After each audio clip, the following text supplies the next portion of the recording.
London, 1858. The November rain drummed against the narrow attic window of the townhouse on Clarges Street, each drop a small percussion marking the passage of another grey afternoon in a life that had grown accustomed to grey afternoons.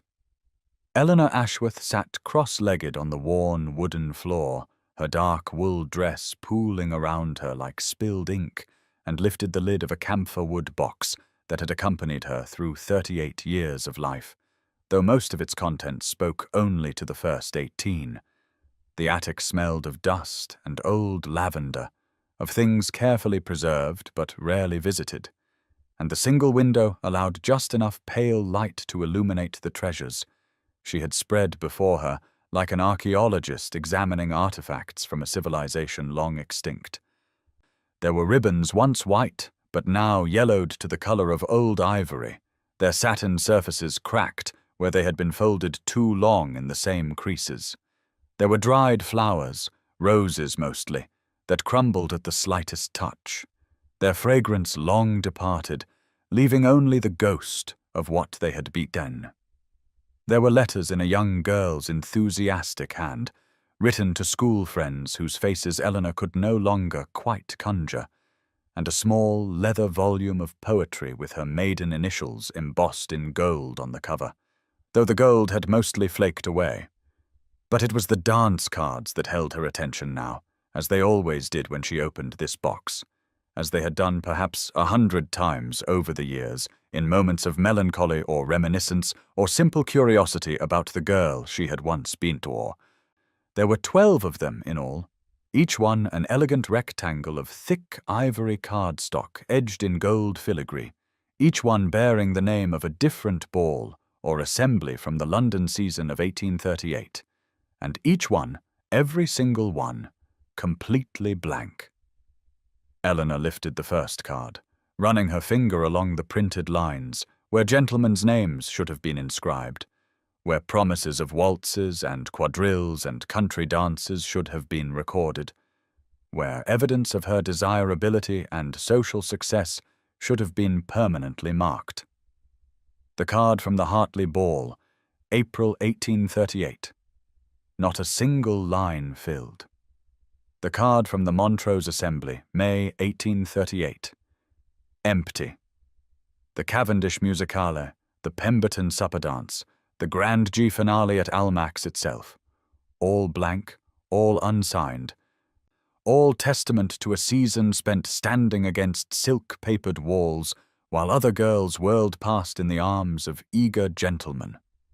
She had kept them, she told herself, as a reminder that her worth was not determined by such superficial measures, but the care with which she had preserved them, the frequency with which she revisited them, suggested a wound that had never quite healed, a question that had never been answered about why she had been so thoroughly overlooked.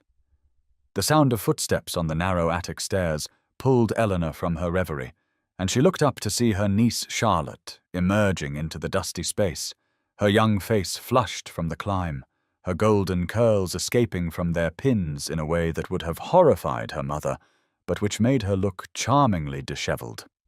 Charlotte was 19th, the same age Eleanor had been during that long-ago debut season, and she possessed the same relation to Eleanor's sister Catherine as Eleanor once had to Catherine herself, which was to say she lived perpetually in the shadow of greater beauty.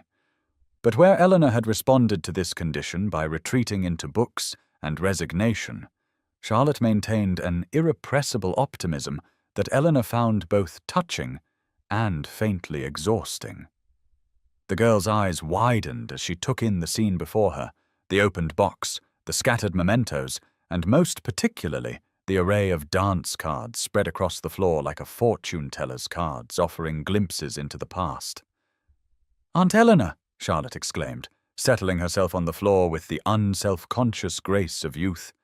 "I have been searching everywhere for you. Mamma said you had disappeared after luncheon, and I thought perhaps you had gone for a walk despite the rain. But here you are in the attic with what are those?" Eleanor smiled, though it did not quite reach her eyes, and gestured to the cards. "Relics of my youth, dear Charlotte. Evidence of a season spent learning that not all young ladies are destined for the pleasures of the ballroom. Charlotte picked up the nearest card, the one from the Montrose Assembly, and examined it with a small frown creasing her smooth forehead. But, Aunt, these are dance cards, are they not? The printed lines for gentlemen's names, the order of dances listed. Yet they are all blank. Why would you keep dance cards with no names written on them? The question, asked with such genuine puzzlement, struck Eleanor with unexpected force, and for a moment she could not answer, could only look at these artifacts of her invisible youth and wonder herself why she had preserved them so carefully all these years. Finally, she spoke, her voice steady though something in her chest tightened painfully. Because no gentleman ever requested my hand for a dance during my entire debut season. Charlotte, not one, not a single waltz or quadrille or even a simple country dance. I attended every major ball and assembly that season, wore the gowns my mother had made especially for the occasion, learned all the steps from the dancing master, practiced my conversation and my posture and my smile. But when the music began, I stood against the wall and watched as every other girl was led onto the floor. The cards remained blank because no one ever asked to sign them. Charlotte's expression shifted from puzzlement to shock, her mouth forming a small O of disbelief. But Aunt Eleanor, that cannot be. You are so accomplished, so well-read and clever and kind. How could no gentleman have asked you to dance? Eleanor reached out and gently took the card from Charlotte's hand, tracing the empty lines with her finger in a gesture she had performed so many times it had become almost ritual.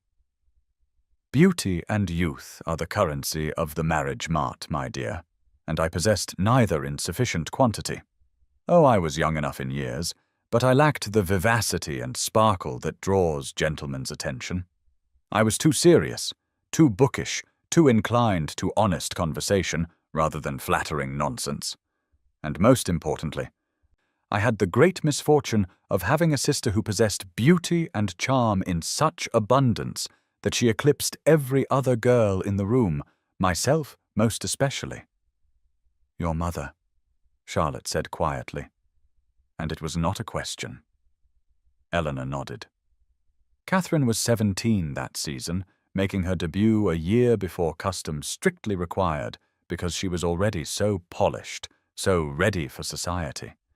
She had golden hair that caught the candlelight, a laugh that made gentlemen smile, and a way of making each man feel as though he were the only person in the room.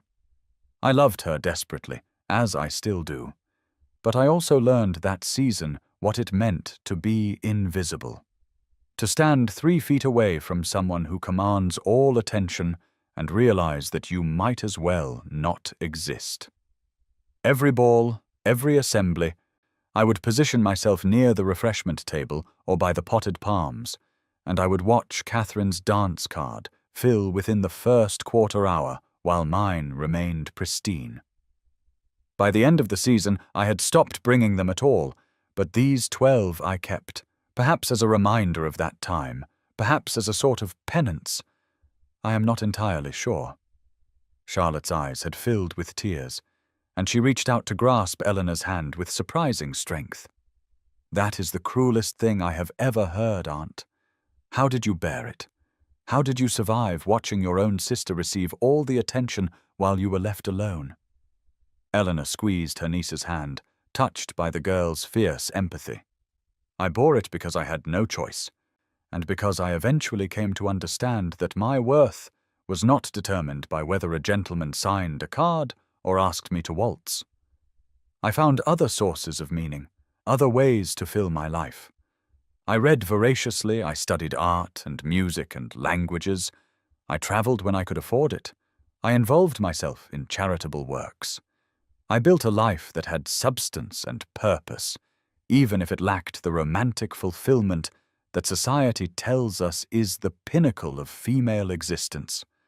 And now, at 38, I am content with my choices, or at least I have made peace with them.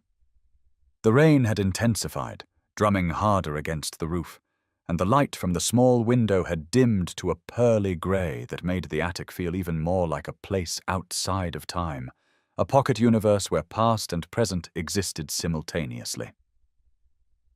Charlotte studied her aunt's face with an intensity that suggested she was seeing her clearly for the first time, looking past the familiar figure of Aunt Eleanor, who supervised her reading and corrected her French and occasionally accompanied her to modest social gatherings, and seeing instead a woman with her own history of disappointment and resilience. "But you kept them," Charlotte said softly, gesturing to the dance cards. "If you had truly made peace with that season, if you had truly found your worth elsewhere, would you not have discarded these long ago? They serve no practical purpose. They hold no happy memories. Yet here they are, preserved as carefully as if they were precious." Eleanor felt her composure waver, felt the carefully constructed narrative she had built around her spinsterhood begin to crack at the edges. "You are wiser than your years, Charlotte," she said, her voice not quite steady. "You are right, of course. I have told myself for 20 years that these cards are merely curiosities, reminders of a different time, objects of historical interest about the cruelty and superficiality of the marriage market. But the truth is more complicated." She paused, gathering the cards together and holding them against her chest, as though they were something precious, or perhaps something that needed to be contained. "I kept them because they are proof that I existed during that season, even if no one noticed. I kept them because destroying them would feel like erasing that girl entirely, the earnest, hopeful young woman who believed that perhaps someone might see past her plain face and quiet manner to the person underneath. I kept them because, even now, 2 decades later, there is a part of me that wonders what I lacked, what essential quality of femininity or charm I was born without that rendered me so thoroughly invisible. And I kept them," she admitted, her voice dropping to barely above a whisper, "because they remind me that my worth is not determined by whether a gentleman signed a card, and I have spent 20 years needing that reminder almost daily." The two women sat in silence for a long moment, the rain and the gathering dusk creating a cocoon of intimacy around them. Charlotte still held her aunt's hand, and when she finally spoke, her voice carried a note of determination that reminded Eleanor of herself at that age, before disappointment had taught her to lower her expectations. "I think, Aunt Eleanor, that those gentlemen were fools, and that their failure to ask you to dance says everything about their lack of discernment and nothing about your worth. And I think that somewhere in London there must be a gentleman with enough intelligence to recognize what they missed." Eleanor smiled sadly and began gathering the cards back into their box, each one carefully placed so as not to bend or damage them. "That is kind of you, dear, but I am 38 years old and well past the age of such romantic notions.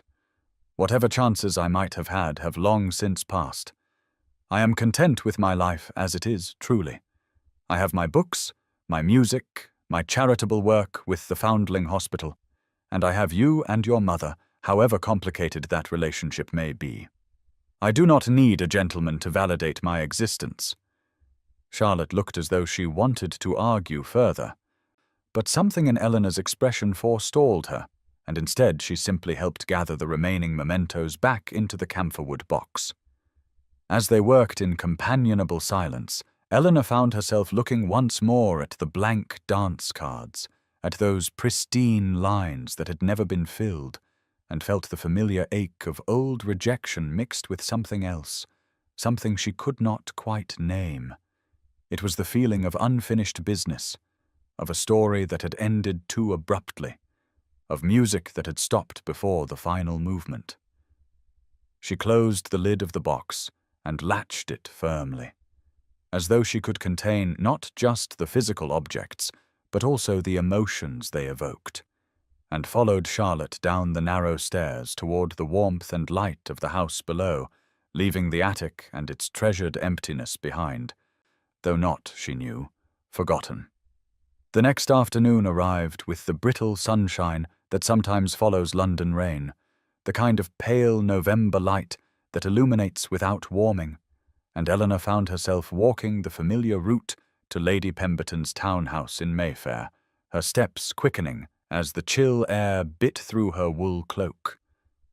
Lady Pemberton was one of the few remnants of Eleanor's debut season who had maintained a connection with her across the intervening decades, though their friendship had less to do with that shared history, and more to do with Lady Pemberton's genuine appreciation for intelligent conversation, a quality she found lamentably rare among her social circle. The widow of a minor diplomat, Lady Pemberton occupied a unique position in society as a woman of impeccable breeding and modest means, who moved freely between various social strata, equally comfortable discussing philosophy with bluestockings or exchanging gossip with matrons, and her drawing room had become something of a salon for those who valued substance over spectacle.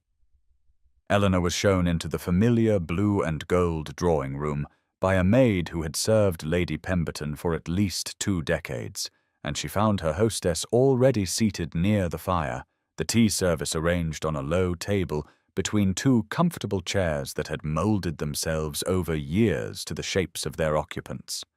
Lady Pemberton herself was perhaps 65, with silver hair arranged in a simple style that required neither elaborate pinning nor youthful affectation. And she possessed the sort of handsome features that improved with age rather than fading, her face bearing the character of a life fully lived. "My dear Eleanor," Lady Pemberton said warmly, rising to embrace her guest with the easy affection of long friendship, "how fortuitous that you should call today. I have the most extraordinary piece of news, the sort that has set every drawing-room in London buzzing with speculation." Eleanor settled into her accustomed chair and accepted a cup of tea, noting with amusement that Lady Pemberton had barely waited for the conventional pleasantries before launching into her topic. "You know I am not one for gossip," she said with a small smile, "but I confess I am curious what could cause such widespread excitement."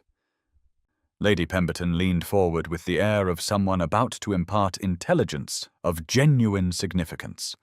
"The Duke of Ashford has returned to London after 15 years abroad. Thomas Bancroft.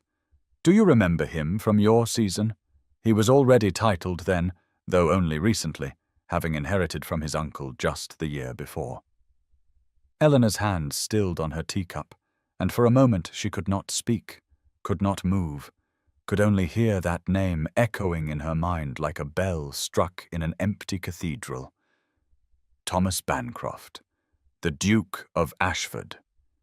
She had not heard that name spoken aloud in nearly 20 years, had not permitted herself to think it except in the deepest privacy of her own thoughts, yet here it was, dropped casually into Lady Pemberton's elegant drawing-room as though it were mere gossip rather than something that sent tremors through the carefully constructed foundations of Eleanor's composure. "I remember him slightly," Eleanor managed to say, proud that her voice remained steady, even as her pulse quickened. "He was not in London very long that season, if I recall. He married an Italian heiress rather suddenly and departed for the continent." Lady Pemberton nodded vigorously, clearly delighted to have an audience for her intelligence. Francesca Morelli, the daughter of a Venetian banking family. "They say the marriage was arranged to save the Ashford estates from financial ruin, as the old Duke had been rather profligate and left considerable debts. Thomas Bancroft did his duty, married the girl, took her fortune, and carried her off to Italy where they lived for 5 years before tragedy struck. She died in childbirth, along with the infant, and the Duke has been in self-imposed exile ever since. 15 years in Venice and Florence and Rome, never returning to England even once, as though he could not bear to face the life he had left behind." Eleanor sipped her tea carefully, using the mundane action to steady herself. "That is terribly sad. To lose a wife and child must be a grief beyond imagining." Lady Pemberton's expression grew thoughtful. Indeed, though those who knew him before say the marriage was one of convenience rather than affection. Still, guilt can be as powerful as grief, perhaps more so. They say he has changed entirely. The man who left England was full of life and charm, quick to laugh, generous with his attention. The man who returned is described as grave, withdrawn, almost ghostly in his demeanour, as though the best part of him died in that Italian villa, and only the shell returned to London. Eleanor felt something twist in her chest, a strange mixture of sorrow and recognition. "Perhaps we all become ghosts of who we were meant to be," she said softly, more to herself than to her companion. "Life has a way of extracting its toll, and we pay with the parts of ourselves that were most vital." Lady Pemberton regarded her with sharp eyes that missed very little. "That is unusually melancholic, even for you, my dear. Do you have some particular connection to the Duke that I am not aware of?" Eleanor shook her head, perhaps too quickly. "No, we were never introduced formally. I merely remember seeing him at one or two events during my season. He cut a striking figure, as I recall, handsome, well-mannered, much sought after by the mothers of eligible daughters. But then he left rather abruptly, and I confess I gave him little thought afterward." The lie felt bitter on her tongue, but Eleanor had long ago learned that some truths were too precious and too painful to be shared, even with friends. The reality was that she remembered Thomas Bancroft with a clarity that frightened her, remembered him with the kind of detail that suggested her young heart had catalogued every glimpse she had caught of him during that season. She remembered his height, the way he stood a full head taller than most men in a ballroom, and the breadth of his shoulders beneath perfectly tailored evening coats. She remembered his dark hair that held a slight wave despite being smoothed back with pomade, and the way one lock would sometimes fall forward across his forehead when he bowed. She remembered his laugh, rich and genuine, carrying across crowded rooms and making her wish she could be the cause of such unguarded joy. And most of all, she remembered the Montrose Ball in May of 1838, when she had been standing near the potted palms that lined the ballroom, half hidden as was her custom, and he had walked past so close that she caught the scent of his cologne, something with notes of sandalwood and bergamot. For one extraordinary moment their eyes had met, his grey eyes looking directly into hers, and she had felt a jolt of recognition so powerful it had stolen her breath. But then someone had called his name, and he had turned away, and she had convinced herself over the years that she had imagined the intensity of that brief connection, that it had meant nothing to him, even if it had meant everything to her foolish young heart. Lady Pemberton was watching her with an expression that suggested she suspected more than Eleanor was willing to admit, but mercifully she did not press the point. "Well?" she said, pouring more tea into both their cups. "Regardless of your personal connection or lack thereof, the Duke's return has certainly created quite a stir.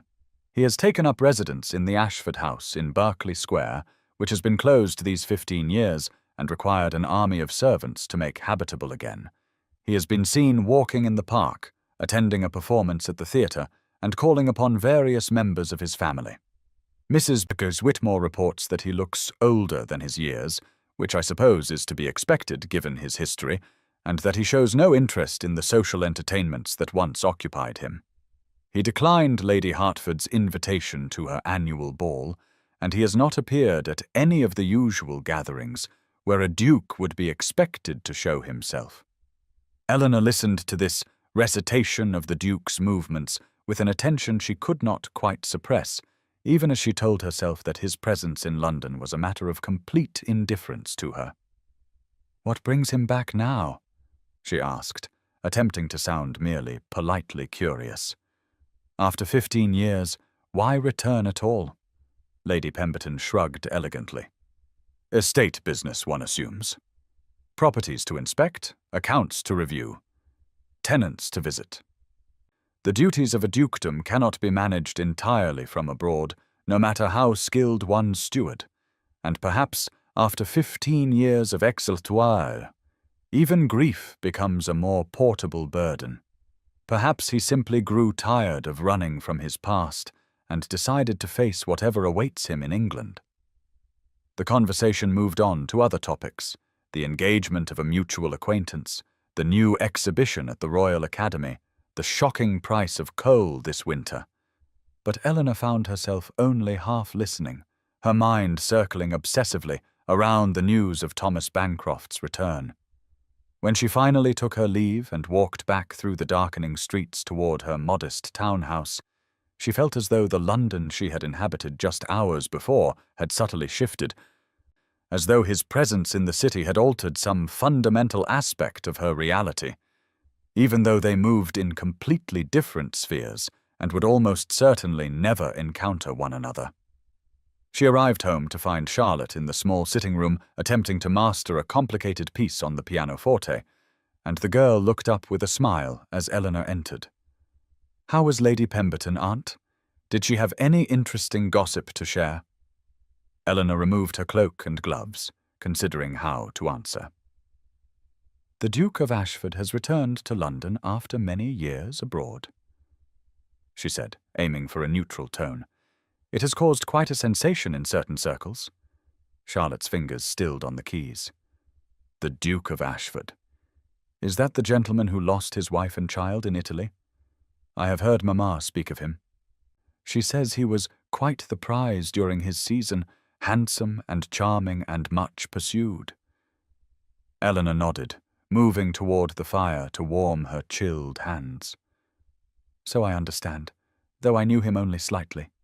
It was many years ago, and I was not part of the circle that would have claimed his attention."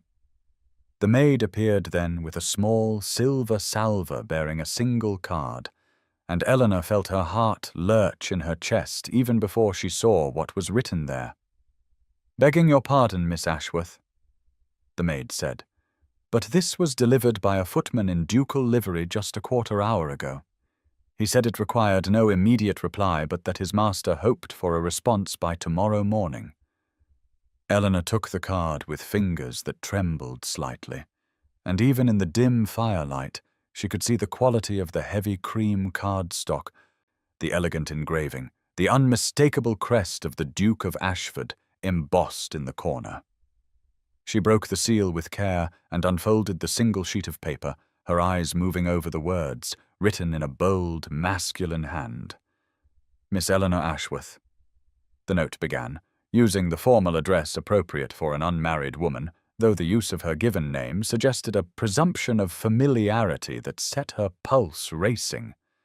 "I hope you will forgive the liberty of my writing to you without the benefit of a formal introduction, though I believe we were briefly acquainted during the season of 1838. I have recently returned to London after an extended absence, and I find myself wishing to renew certain connections from that time. Would you do me the honor of receiving me tomorrow afternoon at 3 o'clock? I have a matter of some delicacy I wish to discuss with you, and I believe you may be the only person in London who can provide me with the information I seek. I remain your obedient servant, Thomas Bancroft, Duke of Ashford." Eleanor read the note 3 times, each reading failing to make it any more comprehensible than the first. Charlotte had abandoned the pianoforte and crossed to her aunt's side, her young face alight with curiosity. "What is it, Aunt Eleanor? You have gone quite pale. Is it bad news?" Eleanor looked up from the note, her mind racing through possibilities and finding no rational explanation. "The Duke of Ashford has requested permission to call upon me tomorrow afternoon," she said, her voice sounding strange even to her own ears.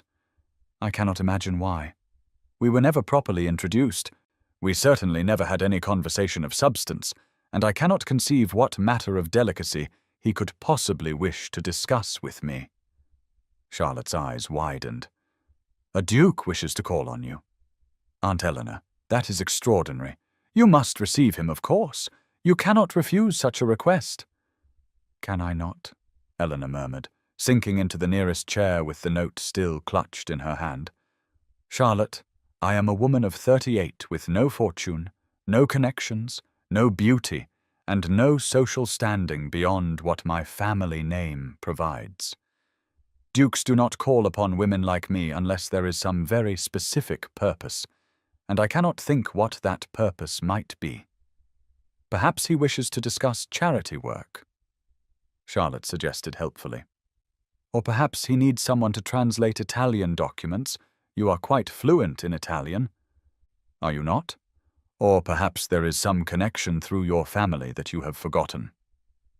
Eleanor shook her head slowly. Any of those explanations would require him to know something about my current circumstances, my accomplishments, my family connections. But we have had no contact in 20 years. How would he even know I am in London, let alone where I reside or what my interests might be? The logical course would be to politely decline, to write a brief note explaining that she is not equipped to help him with whatever mysterious matter concerns him, to maintain the boundaries that have kept her safe and unnoticed for 2 decades. But even as Eleanor thought this, she knew she would not refuse him, could not refuse him, because the young girl who had once stood near the potted palms watching him across a ballroom was not entirely dead, and she desperately wanted to know why he remembered her, if indeed he did remember her, and this was not simply some case of mistaken identity or confused recollection. That night, after Charlotte had retired and the house had grown quiet around her, Eleanor lit a candle and climbed the stairs to the attic once more. She retrieved the camphor-wood box and carried it back down to her bedroom, setting it on the small writing desk near the window. The rain had returned, drumming softly against the glass, and in the flickering candlelight she opened the box and withdrew the dance cards, spreading them before her like a fortune-teller's tarot. The Montrose Ball, May 1838. She picked up that particular card and held it close to the candle flame, studying the blank lines as though they might suddenly reveal hidden writing, some secret message that would explain why a duke she had glimpsed only briefly 20 years ago would now seek her company. "Why?" she whispered to the empty room, to the rain and the darkness, and her own reflection ghostly in the window glass. Why, after 20 years, would he remember I exist? The cards offered no answer, maintaining their pristine silence as they had for 2 decades.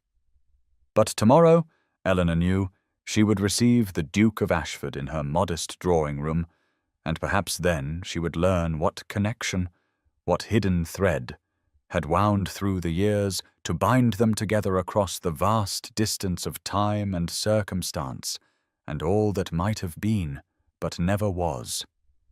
The clock in Eleanor's modest drawing-room chimed the 1/4 hour before 3, and she found herself standing at the window for perhaps the 10th time in as many minutes, her hands smoothing the fabric of her gown with a nervous gesture she could not seem to suppress.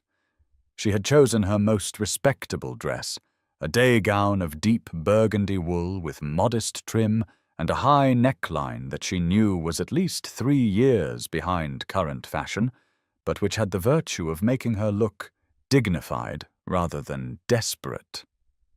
Her hair had been arranged and rearranged by her own hands, as she could not afford a lady's maid for such trivial occasions, and she had settled finally on a simple style that pulled the chestnut strands, now threaded with silver, away from her face and coiled them at the nape of her neck. She had placed fresh flowers on the side table that morning, chrysanthemums in autumnal shades of gold and bronze that she had purchased from the flower seller on the corner at an extravagant price, and she had instructed her single housemaid to prepare tea and lay out the few nice biscuits they kept for company, though what a duke would make of her humble refreshments she could not imagine.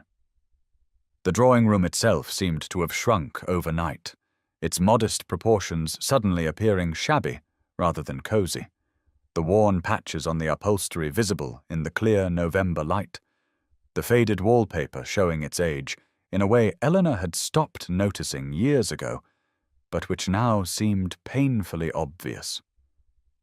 This was not a room designed to receive a duke, and she was not a woman prepared to entertain one. Yet here she stood, watching the street below for the arrival of a carriage that would bring Thomas Bancroft back into her life after 20 years of absence. At precisely 3 o'clock, a hansom cab pulled up before her narrow townhouse, and Eleanor watched as a tall figure emerged, his movements deliberate and unhurried despite the chill wind that had picked up since morning. Even from above, even after 2 decades, she recognized something essential in the way he carried himself, a quality of bearing that transcended age or circumstance, though she could see immediately that Lady Pemberton had been correct in saying he looked older than his 55 years. His hair, which had been dark as coal in his youth, had gone almost entirely silver, and even from this distance she could see the lines that grief and time had carved into his face. He paid the driver and stood for a moment looking up at her house, his expression unreadable, and Eleanor stepped back from the window quickly, her heart hammering against her ribs in a way that seemed absurd for a woman of 38, who should long ago have outgrown such adolescent reactions. She heard the knock at the door, heard her maid's footsteps in the hall, heard the murmur of voices as the Duke was admitted and divested of his coat and hat. And then the door to the drawing-room opened, and he was there, filling her small space with his presence in a way that seemed to alter the very air she breathed. "Miss Ashworth," he said, and his voice was exactly as she remembered it, deep and cultured, with a slight roughness at the edges that suggested emotion held carefully in check. "Thank you for agreeing to receive me. I know my request must have seemed strange, and I am grateful for your forbearance." Eleanor curtsied, the gesture automatic after years of training, though her legs felt unsteady beneath her. "Your Grace," she managed, pleased that her voice emerged clear and composed despite the chaos of her thoughts. "You are most welcome. Please, won't you sit?" She gestured to the better of her 2 armchairs, positioned near the fire, and he moved toward it with a slight hesitation in his step, as though he too felt the strangeness of this encounter. As he sat, she noticed that his hands trembled slightly as he removed his gloves, a barely perceptible tremor that suggested he was not nearly as composed as his formal manner implied. This observation steadied her somehow, the knowledge that she was not alone in her nervousness, and she took her own seat with marginally more grace than she had feared she could manage. For a moment they sat in silence, the social conventions that should have guided their conversation seeming inadequate to the weight of whatever had brought him here. Eleanor found herself studying his face with an attention that would have been rude in any other circumstance, noting how the years had refined his features rather than coarsening them, how his grey eyes, the same color as a winter sea, held depths of sorrow that had not been present in his youth, but which somehow made him more rather than less compelling. He was looking at her with equal intensity, and she felt color rise in her cheeks as she became acutely aware of every imperfection, every line that time had etched around her eyes and mouth, every strand of silver in her hair that marked her as a woman well past her prime. "Your Grace," she began, attempting to break the silence before it became unbearable, "your note mentioned a matter of some delicacy that you wished to discuss. How may I be of assistance to you?" The Duke leaned forward slightly, his elbows resting on his knees, his hands clasped before him in a gesture that seemed almost supplicating. "Miss Ashworth," he said, and then paused, seeming to gather his thoughts. "Forgive me. This is more difficult than I anticipated. I have rehearsed what I wished to say 100 times since deciding to call upon you, and now that I am here, I find that all my careful words have deserted me." He took a breath, and when he spoke again, his voice held a note of something raw and unguarded. "You do not remember me, Miss Ashworth, but I remember you." Eleanor felt as though the floor had tilted beneath her chair. "I beg your pardon, Your Grace, but we were introduced at the Montrose Ball in 1838, were we not?" Surely you cannot think I would forget meeting a duke, even briefly." The ghost of a smile touched his lips. "We were introduced, yes, for perhaps 30 seconds in a receiving line, where I exchanged pleasantries with 50 other people whose names and faces I have long since forgotten. But that is not what I mean when I say I remember you. I mean that I remember you specifically, individually, with a clarity that defies reason given how briefly we actually spoke." Eleanor's hand went unconsciously to her hair, tucking back a strand that had already been perfectly secured, a nervous gesture left over from youth. "I do not understand, Your Grace." The Duke's eyes never left her face, and she saw something in them that made her breath catch, a tenderness mixed with regret that spoke of emotions long held in check. "You wore a pale green dress that evening," he said softly, his voice taking on the cadence of memory. Not the vivid greens that were fashionable that season, but something softer, the color of new leaves in spring. You were standing near the potted palms at the south end of the ballroom, partially obscured by the fronds as though you wished to disappear into the foliage entirely. And you were reading a book, Paradise Lost, if I am not mistaken, which you had hidden behind one of the larger pots so that the chaperones would not see and scold you for being unladylike. You looked as though you would rather be anywhere else in the world than at that ball. And I remember thinking that you were the only honest person in the entire room because everyone else was pretending to enjoy themselves, while you alone had the courage to acknowledge that the whole spectacle was rather tedious. Eleanor stared at him, her mind reeling, because every detail he had mentioned was precisely, impossibly correct. She had worn her pale green dress that evening, the one her mother had declared too insipid, but which Eleanor had loved for its quiet elegance. She had positioned herself near the palms because they provided cover, and because no gentleman ever looked for a dancing partner in the shadows. And she had indeed brought Milton's Paradise Lost, the small leather-bound edition that fit in her reticule, and she had read it in stolen moments when she was certain no one was watching. But how could he possibly remember such specifics when they had barely exchanged a dozen words, when she had been just one unremarkable young woman among hundreds at that crowded ball? She began, then stopped, unable to formulate a coherent response. "Your Grace, I do not know what to say." "We spoke for less than a minute, as you yourself acknowledged. How can you possibly remember such details after 20 years? The Duke's expression grew even more serious, and he leaned back in his chair, as though needing the physical distance to maintain his composure. "Some moments, Miss Ashworth, mark us more deeply than we realize at the time," he said quietly. "That evening at the Montrose ball was such a moment for me, though I did not fully understand why until years later. You see, I had just become engaged that very afternoon to Francesca Morelli, the marriage contract signed by our respective families, my fate sealed in exchange for the fortune that would save my estates from ruin. I attended the ball that evening in a state of profound ambivalence, playing my role as the eligible duke while knowing I had just relinquished any claim to choosing my own future.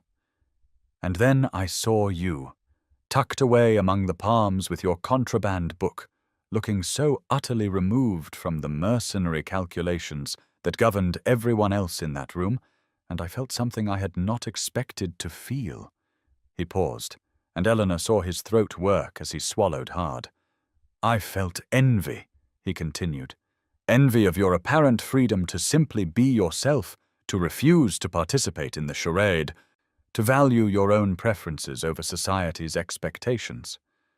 And I felt curiosity, a desire to know what you were reading, what you were thinking, whether you found Milton's Satan as compelling as I did.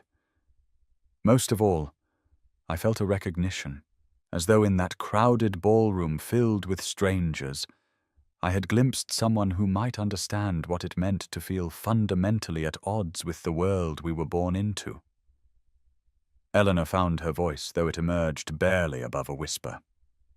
But you were engaged to be married. You left for Italy within the month. Why would you remember a woman you saw for such a brief moment, a woman of no consequence who could offer you nothing? His eyes met hers with an intensity that sent heat through her entire body.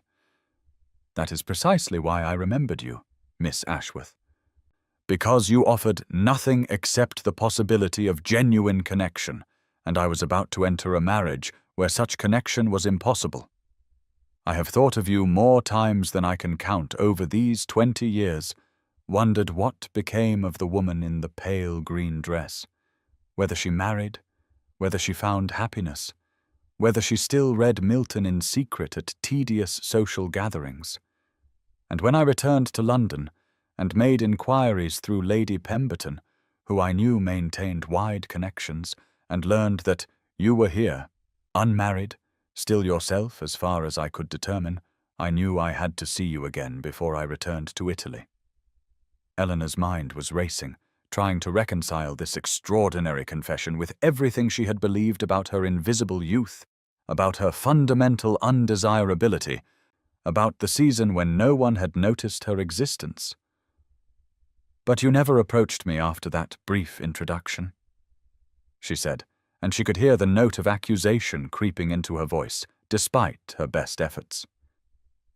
If I made such an impression, why did you not speak to me, ask me to dance, acknowledge me in some way beyond a glance across a crowded room? The Duke's expression filled with regret so profound it was almost painful to witness.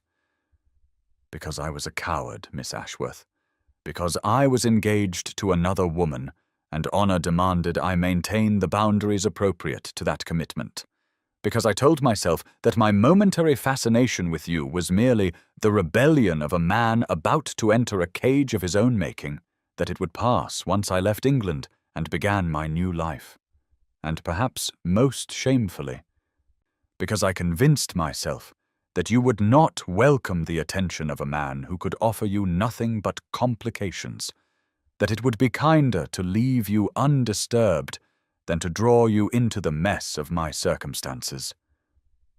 He stood abruptly and moved to the window, his back to her, his shoulders tense beneath his perfectly tailored coat. I was wrong on all counts, he said, his voice rough. The fascination did not pass. The years in Italy with Francesca were cordial but empty, and when she died, I mourned the waste of her young life and the child we had created.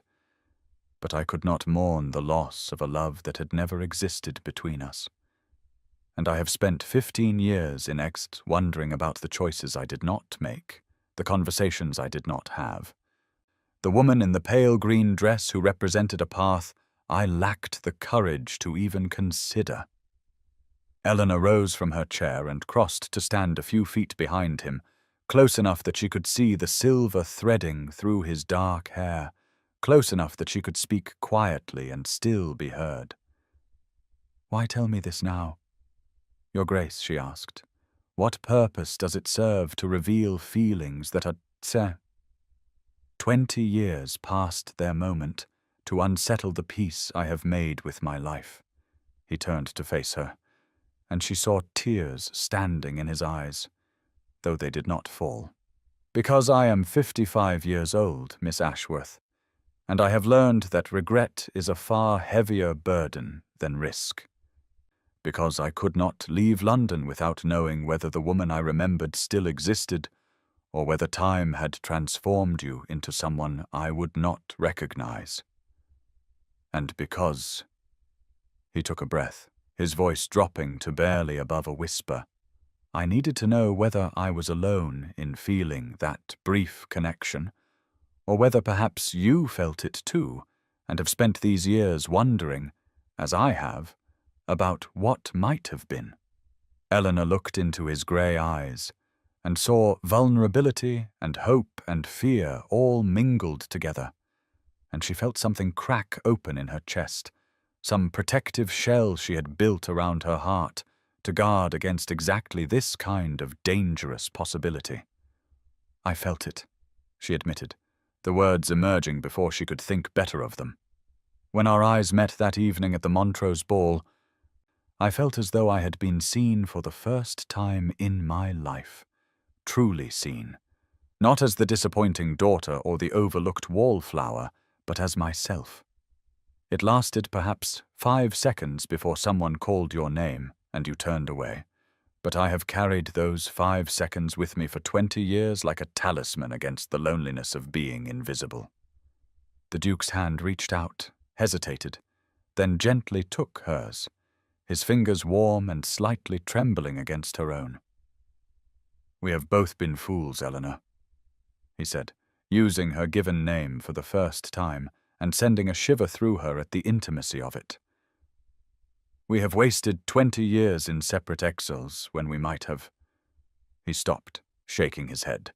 "But I will not compound my foolishness by presuming to know what you want or need now. I have settled my affairs in London more quickly than anticipated, and I am scheduled to return to Italy at month's end. Before I go, I simply wanted you to know that you were not invisible, not to me, and that the fault for my silence lay entirely in my own cowardice, not in any lack on your part."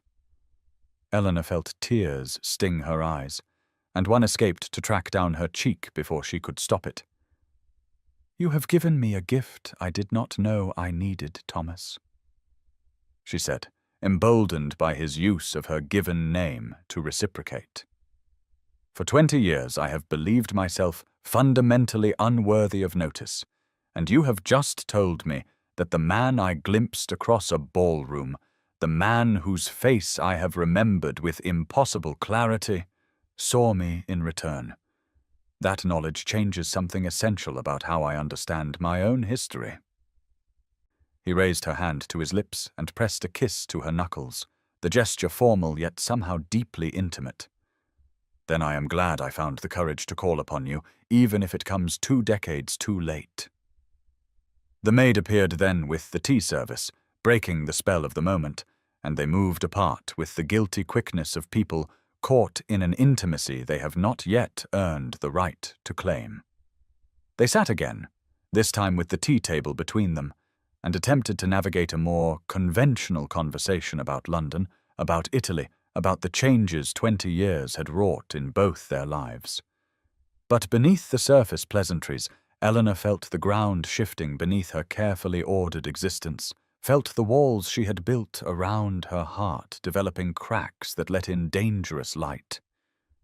And she knew with a certainty that both thrilled and terrified her that Thomas Bancroft's return to London, his incomprehensible decision to seek her out, would change everything about the future she had resigned herself to living alone. The pattern established itself with surprising ease over the following fortnight, as Thomas called upon Eleanor every few days at the appointed hour of 3 o'clock, arriving with the punctuality of a man who valued her time, and departing precisely 1 hour later to preserve her reputation, though both of them chafed against the artificial constraint of propriety when their conversations had barely begun to scratch the surface of all they wished to say. The second visit had been less awkward than the first, though still bounded by the formalities that governed interactions between a duke and an unmarried woman of modest means, and they had discussed Italian art with the careful politeness of near strangers who suspected they might become something more. The third visit had seen them debating the merits of various poets, Eleanor defending Wordsworth's romanticism, while Thomas argued for Byron's passionate cynicism, and she had felt a flutter of excitement at the way he listened to her opinions, as though they held genuine value rather than being merely the charming prattle expected of women. By the fourth visit, on a grey December afternoon when the light was already fading by 3:30 and the lamplighters were beginning their rounds in the street below, they had dispensed with much of the formality and settled into a rhythm of conversation that felt less like polite exchange and more like genuine communion between two minds that had been starved for exactly this kind of intellectual and emotional connection. Eleanor had prepared tea herself that afternoon, her single housemaid having been given the afternoon off to visit her ailing mother, and there was something pleasantly domestic about pouring for Thomas, handing him the cup and watching his long fingers curl around the delicate porcelain. They had been discussing philosophy, specifically the question of whether loneliness was a chosen state or an imposed condition. And Eleanor had argued passionately that society created categories of acceptable and unacceptable solitude, that a woman alone was pitied or scorned, while a man alone was respected for his independence. Thomas had countered that all loneliness, regardless of gender, carried the weight of paths not taken and connections not made, and that his 15 years in Italy had taught him that X could be as much internal as external, that one could be utterly alone in a crowded ballroom or find connection in perfect solitude if one's mind was engaged with ideas that transcended physical presence. The conversation had grown increasingly personal, the philosophical abstractions giving way to lived experience, and Eleanor found herself speaking with unusual candor about her debut season, about the humiliation of standing against the wall night after night, about the slow death of hope, as she realized that no gentleman would ever look past her plain face and serious demeanor to discover the person beneath.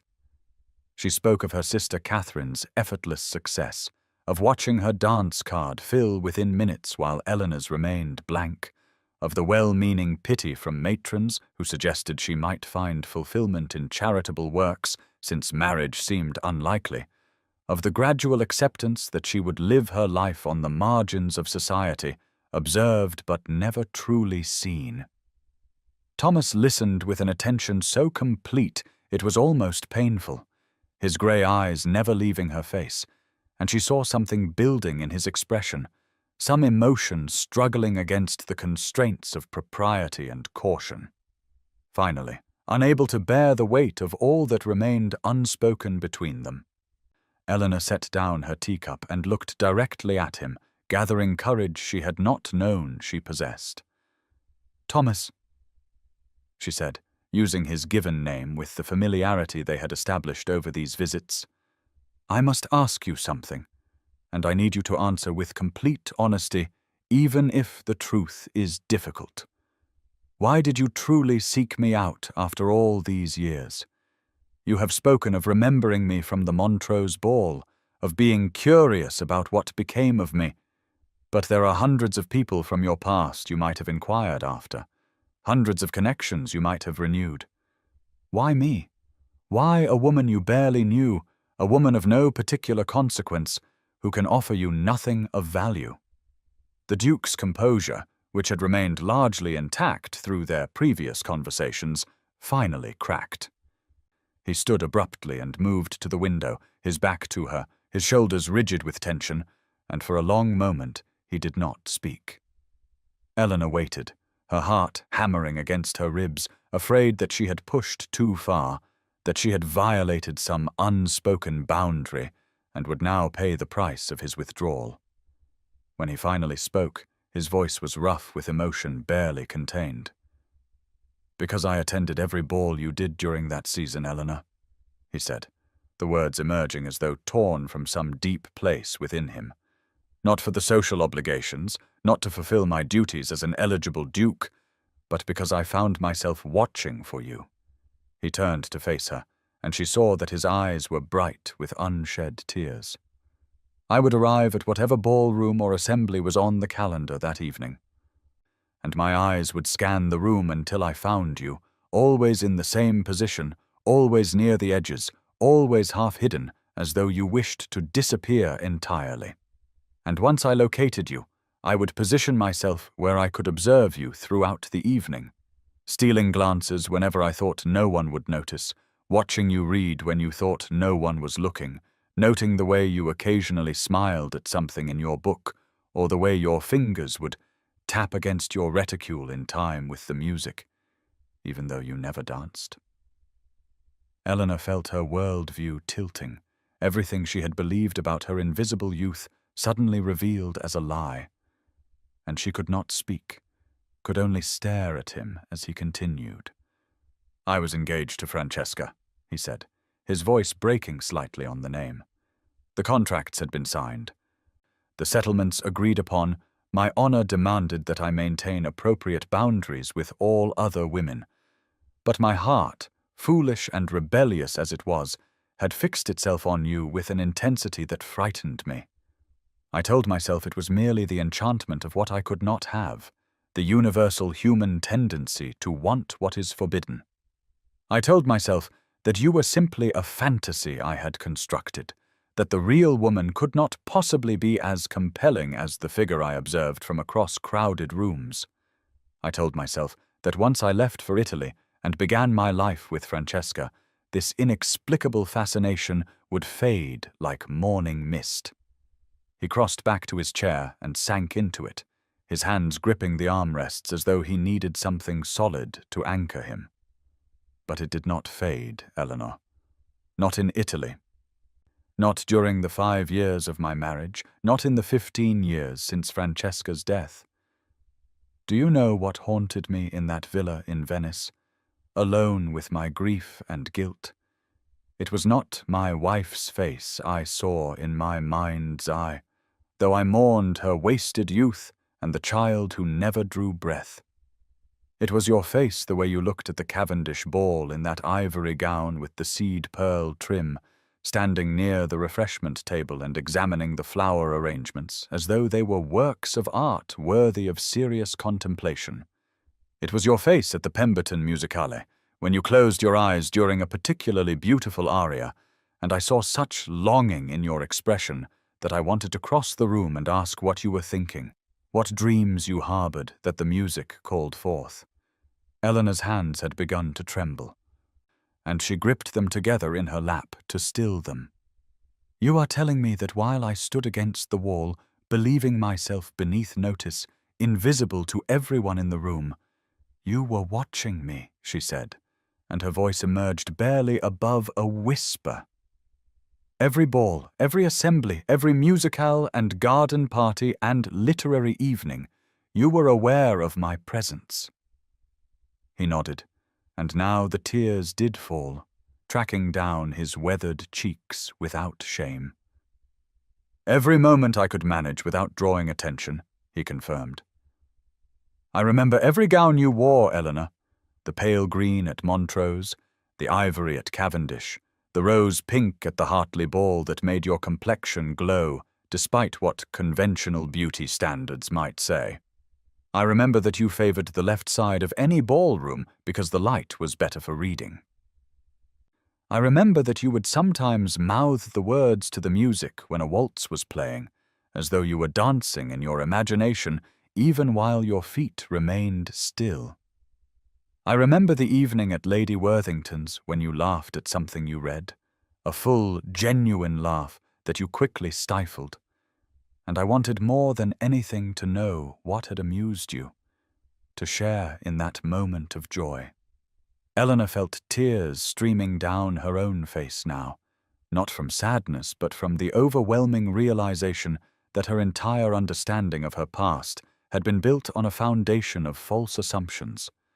I thought no one saw me, she said, her voice breaking.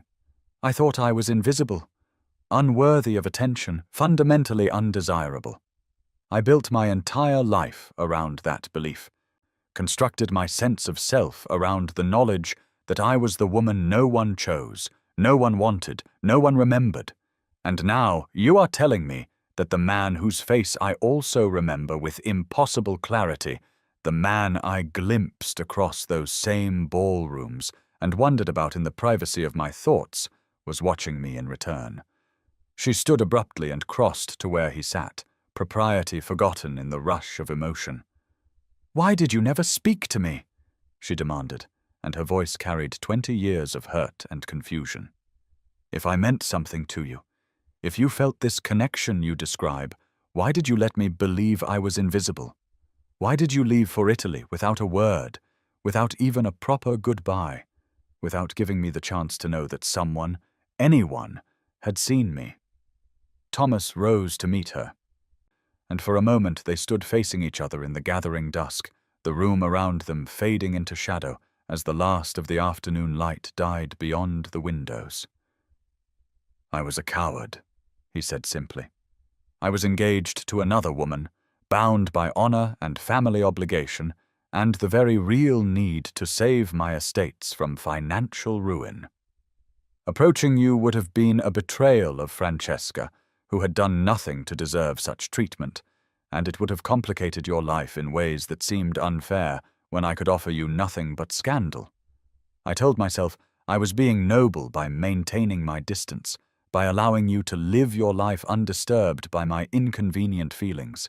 But the truth is that I was simply afraid of what it might mean to acknowledge the depth of what I felt amongst, afraid of the choices I might be forced to make if I gave voice to emotions that had no acceptable outlet." His hand reached out, hesitated in the space between them, then gently touched her cheek, his thumb brushing away a tear. "I have carried the regret of my silence for 20 years, Eleanor," he said softly. "Every day in Italy, every evening I sat alone in that villa, watching the sun set over the lagoon. I wondered what might have happened if I had found the courage to break my engagement, to choose my heart over my duty, to offer you the chance to know me as I longed to know you. I told myself that such thinking was foolish, that I was romanticizing what had been merely a passing attraction, that you had probably married and forgotten me entirely. But when my steward's reports mentioned in passing that Miss Eleanor Ashworth of London remained unmarried, I began to wonder whether perhaps you too had carried something from that season, some fragment of recognition that had shaped the years that followed." Eleanor's breath caught in her throat, and she found herself leaning into his touch, the warmth of his palm against her face sending shivers through her entire body. "I never married because no one ever asked," she admitted. "But the deeper truth is that no one ever asked because I never allowed anyone close enough to consider it. I compared every man I met to a memory, to a face I had glimpsed across a ballroom, to 5 seconds of eye contact that I convinced myself I had imagined or inflated into significance it never possessed. I thought I was preserving my dignity by accepting my solitary fate, but perhaps I was simply waiting, hoping that someday the man who had seemed to see me that one brief moment might return and confirm that I had not imagined the connection I felt." They stood thus in the darkening room, his hand still cupping her face, her eyes locked with his, and the sounds of London beyond the windows, the clip of horses' hooves on cobblestones, the call of vendors closing their stalls for the evening, the distant rumble of carriages, all faded into insignificance against the enormity of what was passing between them. Thomas's other hand rose to frame her face, and he looked at her with such intensity that she felt exposed in a way that had nothing to do with physical nakedness and everything to do with being truly seen, not as the overlooked wallflower or the resigned spinster, but as Eleanor, complete and whole and worthy of the devotion she saw reflected in his grey eyes. "When Francesca died," he said, his voice barely above a whisper, "I thought I would never feel anything again beyond guilt and grief. I exiled myself to Italy not because I could not bear England, but because I could not bear the thought of returning to the ballrooms where I had first seen you, of walking streets where I might glimpse you, and be forced to confront all the choices I had made that led me away from the life I truly wanted. But isolation and grief are poor companions, Eleanor, and they taught me that regret is a far heavier burden than risk. I am 55 years old, too old perhaps to believe in second chances, but I could not leave London without telling you the truth, without giving you the knowledge that you were never invisible, not to me, that every moment I stole to watch you across those ballrooms was a moment I treasured more than all the dances I shared with women whose names I cannot now remember." Eleanor felt something break open in her chest, some tightly wound spring of loneliness and resignation that had been coiled there for decades, and she reached up to cover his hands with her own, holding them against her face as though she could anchor this moment, make it real and permanent, rather than allowing it to slip away like so many other possibilities in her life had slipped away. "I see you, Thomas," she whispered. "Just as you saw me then, I see you now. Not the Duke or the title or the tragic figure returned from Exarzel, but the man who remembered which side of the ballroom I preferred, who noticed when I laughed at something in my book, who carried the memory of a woman in a pale green dress for 20 years when he could have chosen to forget. That seeing, that being seen in return, is the most precious gift anyone has ever given me." He leaned forward slowly, giving her every opportunity to withdraw, and pressed his forehead against hers, their breath mingling in the small space between them. "We have wasted so much time," he said, and she heard the ache of lost years in his voice. "I cannot give you back the dances you should have had, the courtship you deserved, the youth we might have shared if I had been braver." Eleanor's hands slid from his to rest against his chest, feeling the steady beat of his heart beneath her palms. "Then do not give me the past," she said firmly. "Give me the present. Give me the truth of what you feel now, not what you felt 20 years ago. Give me the possibility of a future I stopped allowing myself to imagine." His arms came around her then, pulling her close in an embrace that defied every rule of propriety, but felt more right than any socially sanctioned interaction Eleanor had ever experienced, and she rested her head against his shoulder, feeling the solidity of him, the reality of his presence, after so many years of existing only in memory. They stood thus as full darkness fell beyond the windows, and the room around them dissolved into shadow. Two people who had spent 20 years in separate exils finally finding their way back to the moment of recognition they had been too afraid to claim the first time. And Eleanor felt the walls of her modest drawing room contract around them as though the entire world had narrowed to just this space, this man, this miraculous second chance that neither of them had dared to hope for, but both had secretly longed for across all the years of loneliness and longing. They remained in that embrace for a long moment, the darkness deepening around them, until Eleanor finally stirred and stepped back reluctantly, suddenly aware that they had been standing pressed together in a manner that would scandalize anyone who might have witnessed it, though the privacy of her modest drawing-room and the dismissal of her housemaid meant there were no witnesses to their impropriety. She moved to light the candles, her hands shaking slightly as she touched flame to wick, and the warm glow pushed back the shadow, revealing Thomas still standing where she had left him, his expression a mixture of wonder and something that looked like hope tempered by the painful knowledge of time lost.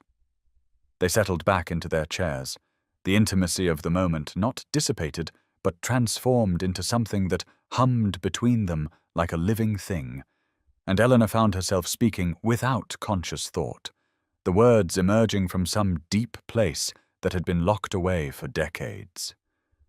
"I kept them, you know," she said quietly. "The dance cards from that season, every single one, blank as the day they were printed."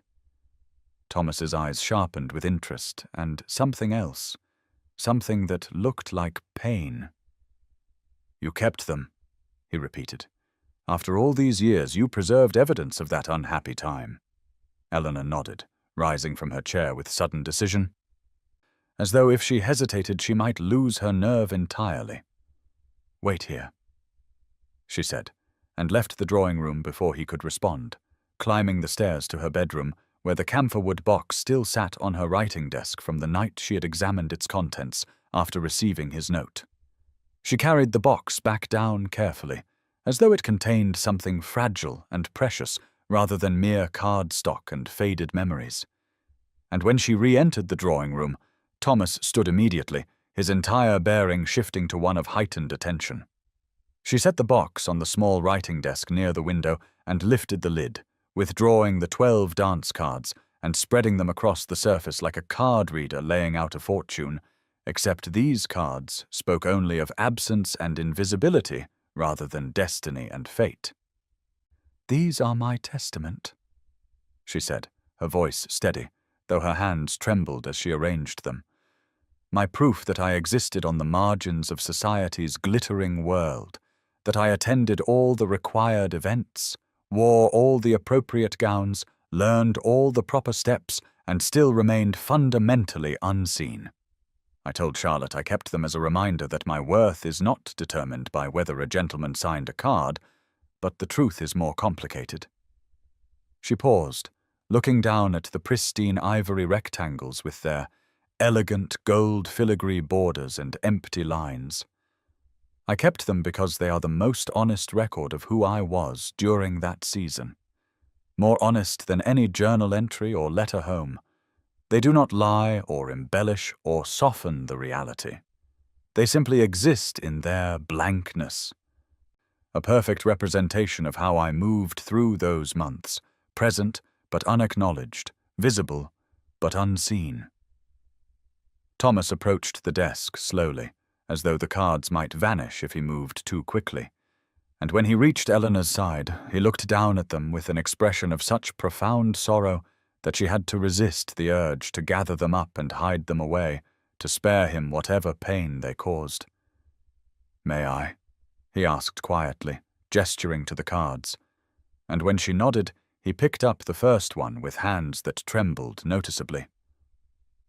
"The Montrose Ball," he read aloud, his voice rough. "May 12th, 1838. He studied the card for a long moment, his thumb tracing the empty lines where names should have been inscribed, and Eleanor saw his throat work as he swallowed hard. "I remember this evening," he said softly. "You wore the pale green dress, and you were reading Paradise Lost behind the potted palm. I wanted to approach you, to ask if you preferred Milton's Satan or his God, whether you found the fallen angel sympathetic or irredeemable. But I had just announced my engagement that very afternoon, and I stood across the ballroom watching you and hating myself for my cowardice." He set down the first card and picked up the second, the Cavendish ball, and his expression shifted to something even more pained. "April 28th, 1838, he read.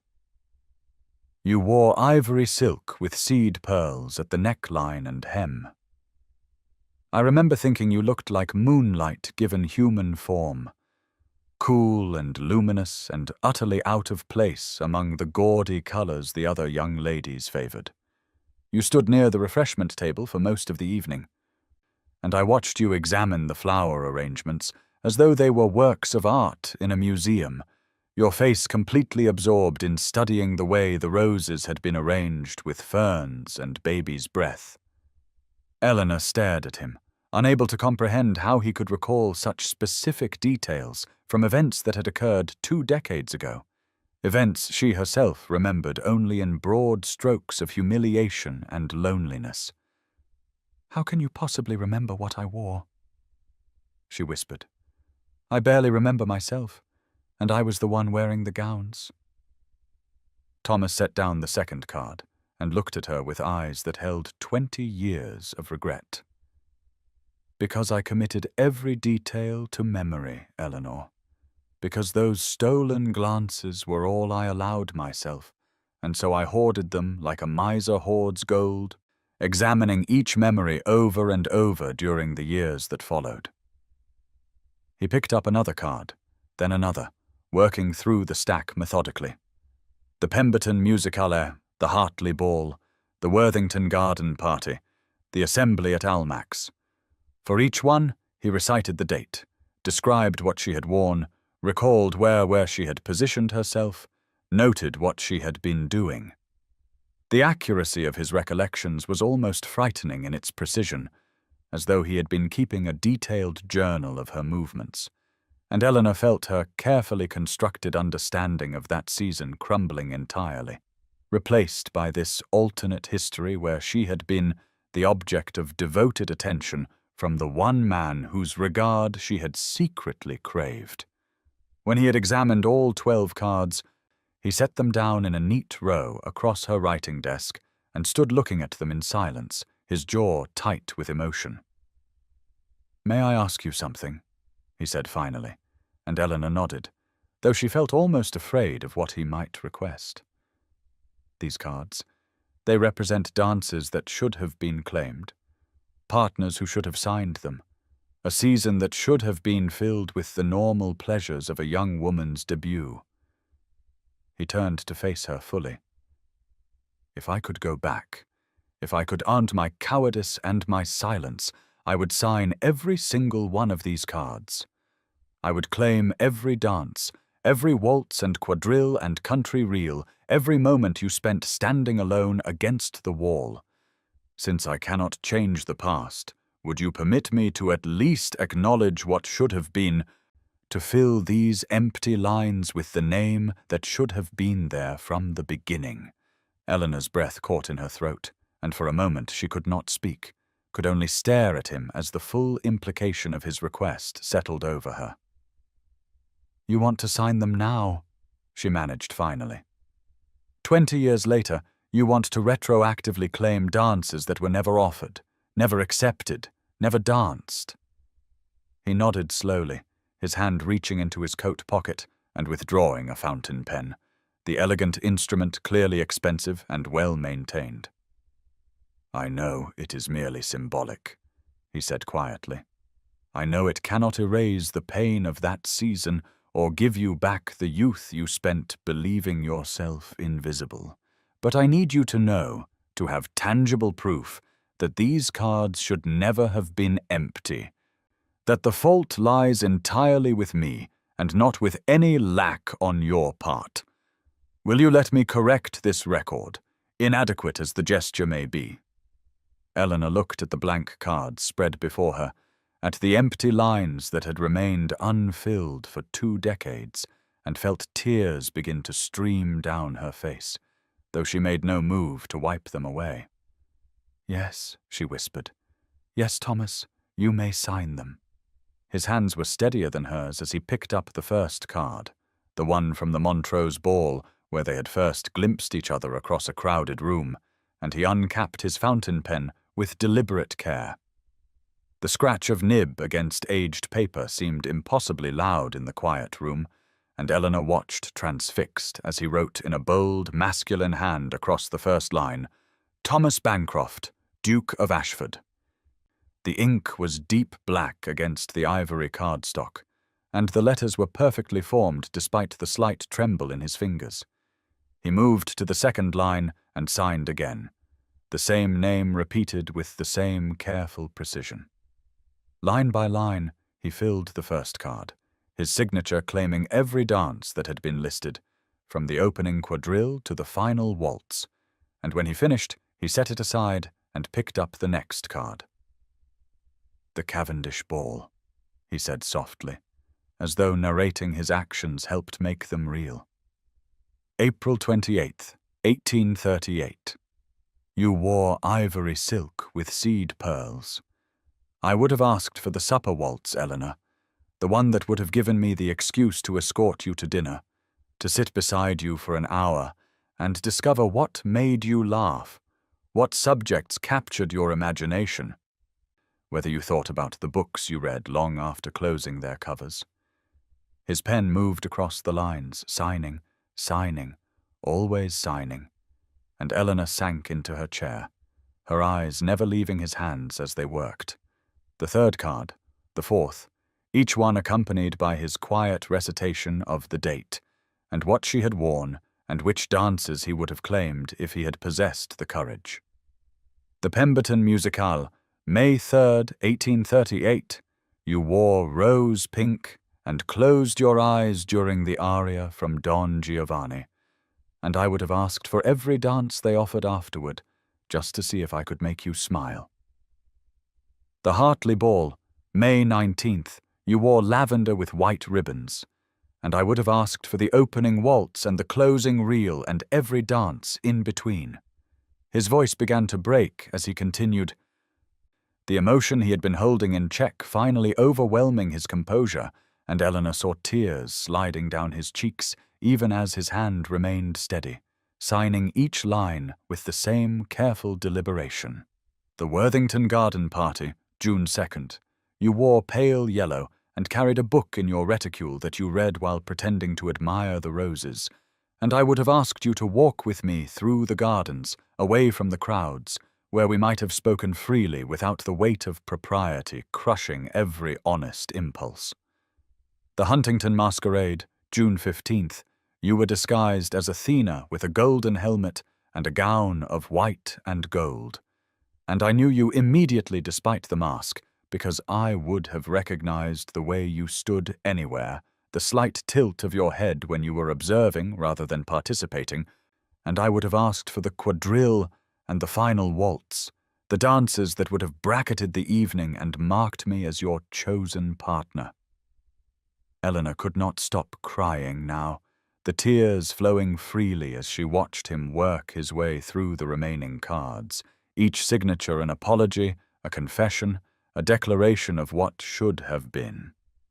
She reached out and touched one of the completed cards, her finger tracing his signature, feeling the slight dampness of the ink that had not yet fully dried, making it real, making it permanent, making it true. "You are rewriting my history," she whispered, her voice choked with emotion. "You are taking the story I have told myself for 20 years and changing its fundamental narrative."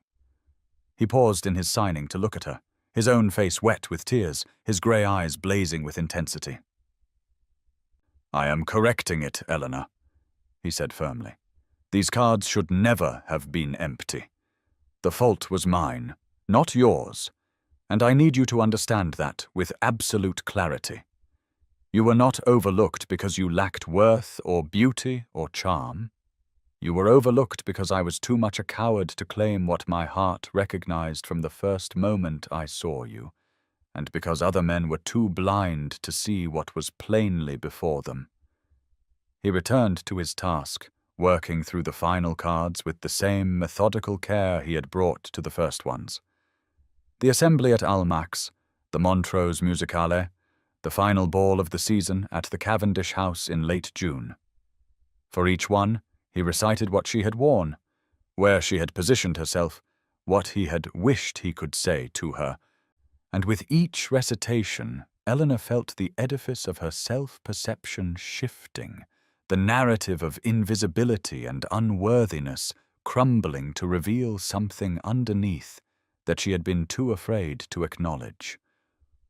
When he signed the final line of the final card, he set down his pen and gathered all 12 cards together, holding them carefully as though they were sacred texts rather than mere social ephemera. "The box that held absence," he said quietly, "now holds presence. The record of your invisibility has become a testament to how deeply you were seen, even if I lacked the courage to let you know it." He handed the cards back to her, and she took them with trembling hands, looking down at line after line of his signature, his name repeated over and over like a mantra or a prayer. Thomas Bancroft, Duke of Ashford, claiming every dance, every moment, every opportunity he had let slip away through cowardice and misplaced honor. The cards felt heavier now, weighted with meaning and intention, and she spread them across her lap, touching each signature as though she could absorb through her fingertips the devotion they represented. "This is the most extraordinary thing anyone has ever done for me," she said, her voice barely audible. "You have given me proof that I was seen, that I mattered, that those months of loneliness and hurt were not the complete story I believed them to be. You have taken my evidence of invisibility and transformed it into a record of hidden devotion."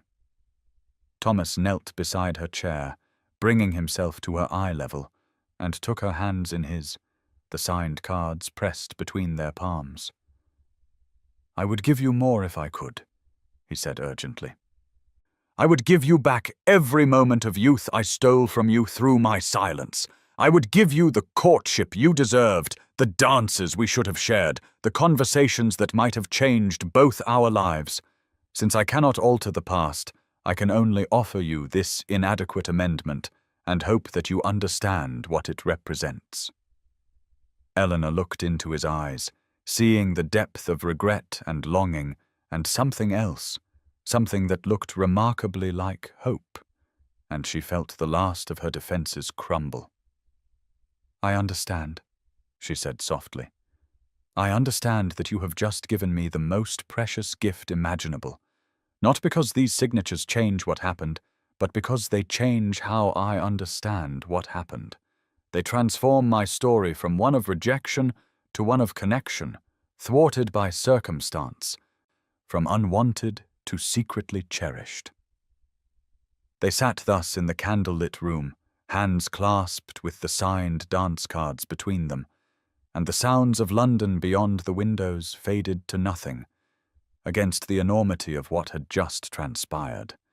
The box that had held her treasured emptiness for 20 years now overflowed with presents, with Thomas's bold signatures filling every space that should have been filled 2 decades ago, and Eleanor felt something fundamental shift in her understanding of herself, in her acceptance of a past that had shaped her, but need not define her future. The scratch of his pen on aged paper echoed in her memory like the sound of healing, of amendment, of a wrong acknowledged and symbolically, if not practically, corrected, and she knew with absolute certainty that she would keep these cards for the rest of her life, not as evidence of invisibility, but as proof that she had been seen, treasured, remembered across 20 years by a man who had lacked the courage to claim her then, but who had finally found the strength to confess his devotion now. The morning after Thomas signed the dance cards, Eleanor woke with a sense of possibility she had not felt in decades. The signed cards carefully arranged in their box on her writing desk, where she could see them upon opening her eyes. Tangible proof that the previous evening had not been a dream born of loneliness and longing.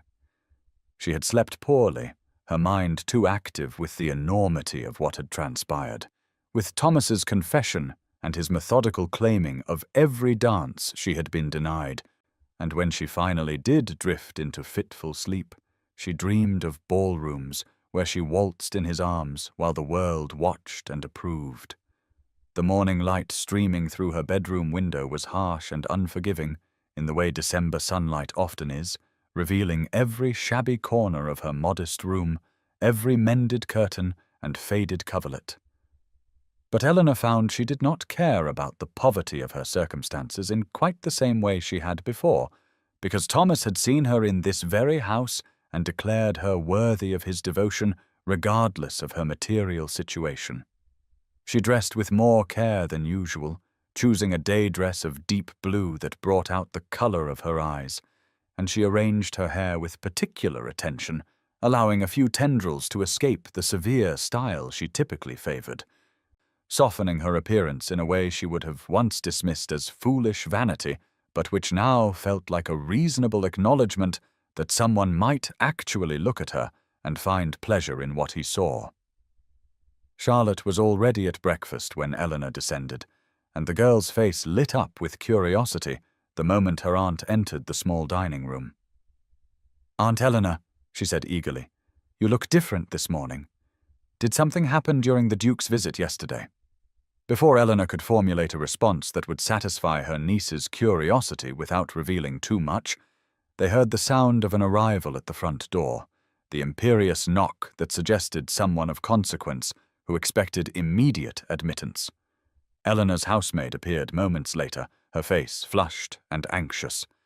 "Begging your pardon, Miss Ashworth, but Lady Hartwell has arrived and insists on seeing you immediately. She said it is a matter of utmost urgency and will not be delayed."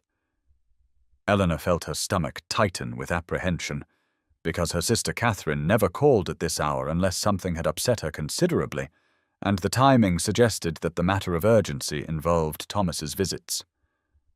"Show her in," Eleanor said quietly, setting down her teacup with a hand that trembled slightly, and Charlotte's eyes widened with alarm, clearly sensing the tension that had suddenly filled the room. Catherine swept into the dining room like a force of nature, her beauty still remarkable even at 36, despite the lines that unhappiness had begun to etch around her mouth and eyes. She wore a morning dress of emerald silk that must have cost more than Eleanor spent on clothing in a year, and her golden hair was arranged in the latest fashion, secured with combs set with what appeared to be genuine emeralds.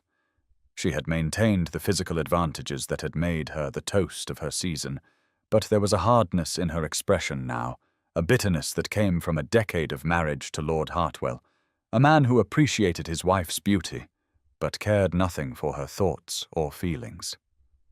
"Catherine," Eleanor said, rising from her chair with as much composure as she could muster, "this is an unexpected visit.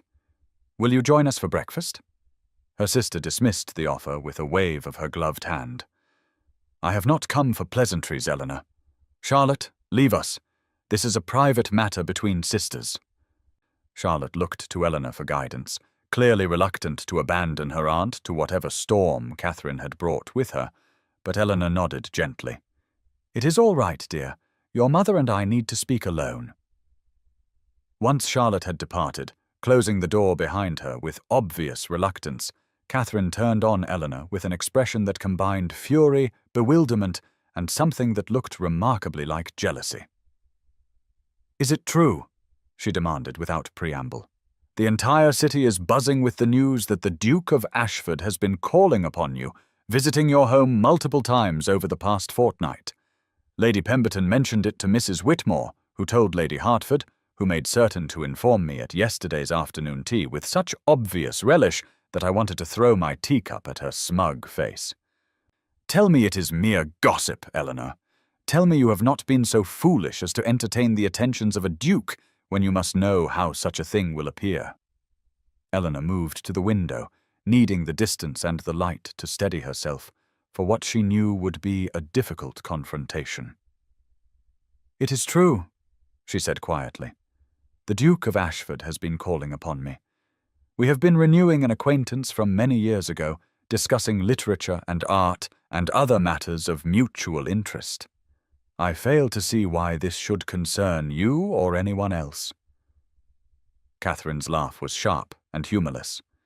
"You fail to see why it concerns me that my spinster sister is making herself the subject of every gossip in London. Eleanor, you are 38 years old, plain, poor, and utterly without the advantages that might make such attentions credible. Do you not see how this appears? The Duke of Ashford could have any woman in London, any beautiful young thing with a fortune and connections, yet he chooses to visit you in your shabby little townhouse. People are saying he has lost his wits in Italy, that grief has made him eccentric, that he must be toying with you for some incomprehensible reason." Eleanor turned to face her sister, feeling anger begin to burn through the numbness that Catherine's cruelty typically induced. "And what do you think, Catherine? Do you believe Thomas is toying with me, that his visits are some sort of cruel joke at my expense?" The use of the Duke's given name made Catherine's eyes widen with shock. "Thomas," she repeated incredulously, "you presume to call a duke by his Christian name? My God, Eleanor, you are even more deluded than I feared. What has he told you to make you believe this is anything more than the whim of a lonely widower who will return to Italy the moment he tires of whatever peculiar fancy has fixed on you?"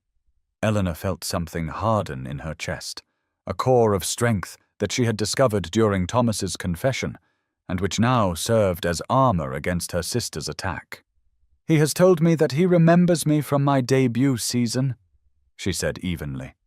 "He has told me that he watched me at every ball and assembly we both attended, that he noticed details about me that I believed no one ever saw, that he has carried the memory of me for 20 years, despite being married to another woman and living in exile abroad.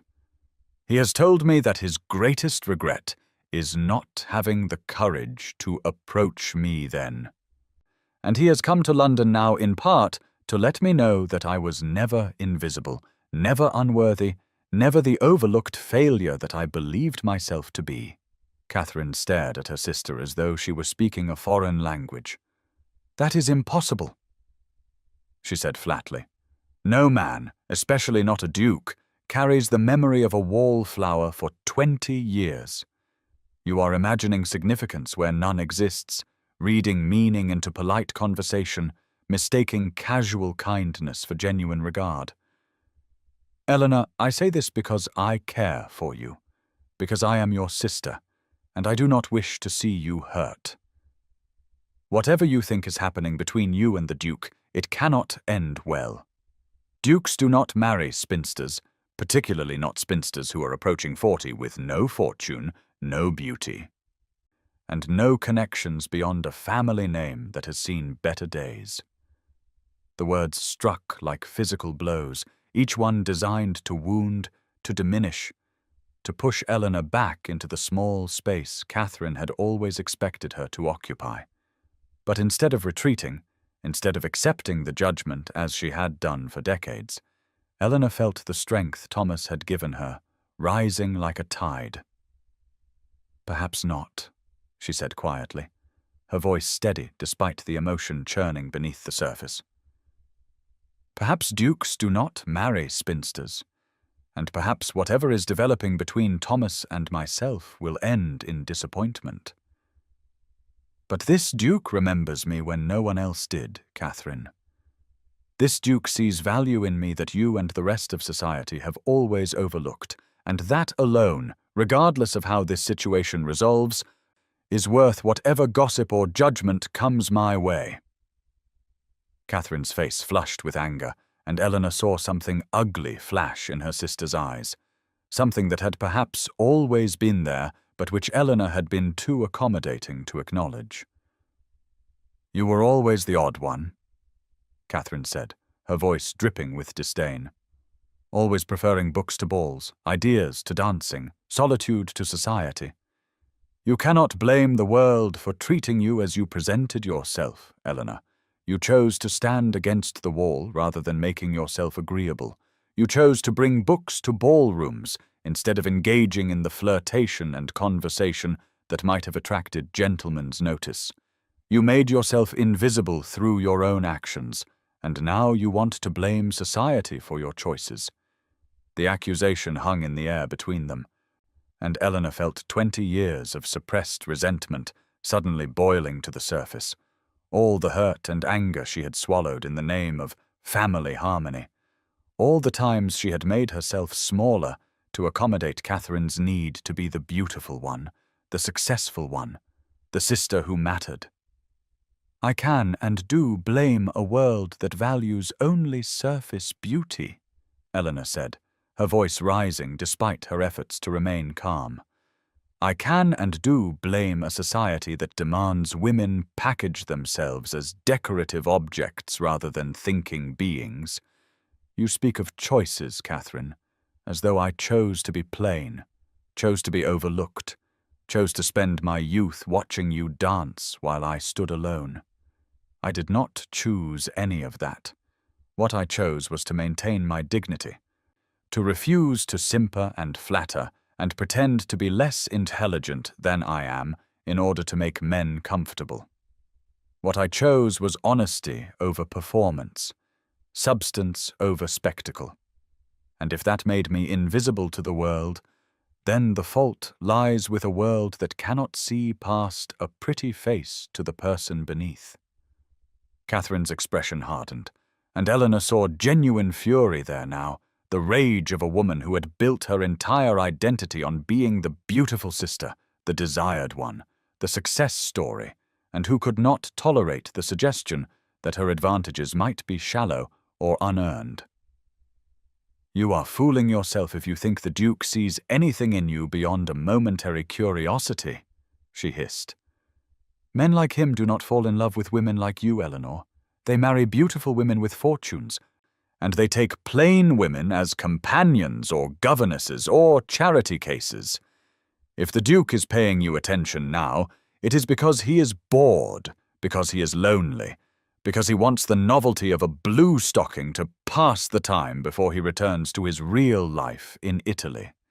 And when he leaves, as he inevitably will, you will be left here with nothing but your broken heart and the mockery of everyone who watched you make a fool of yourself."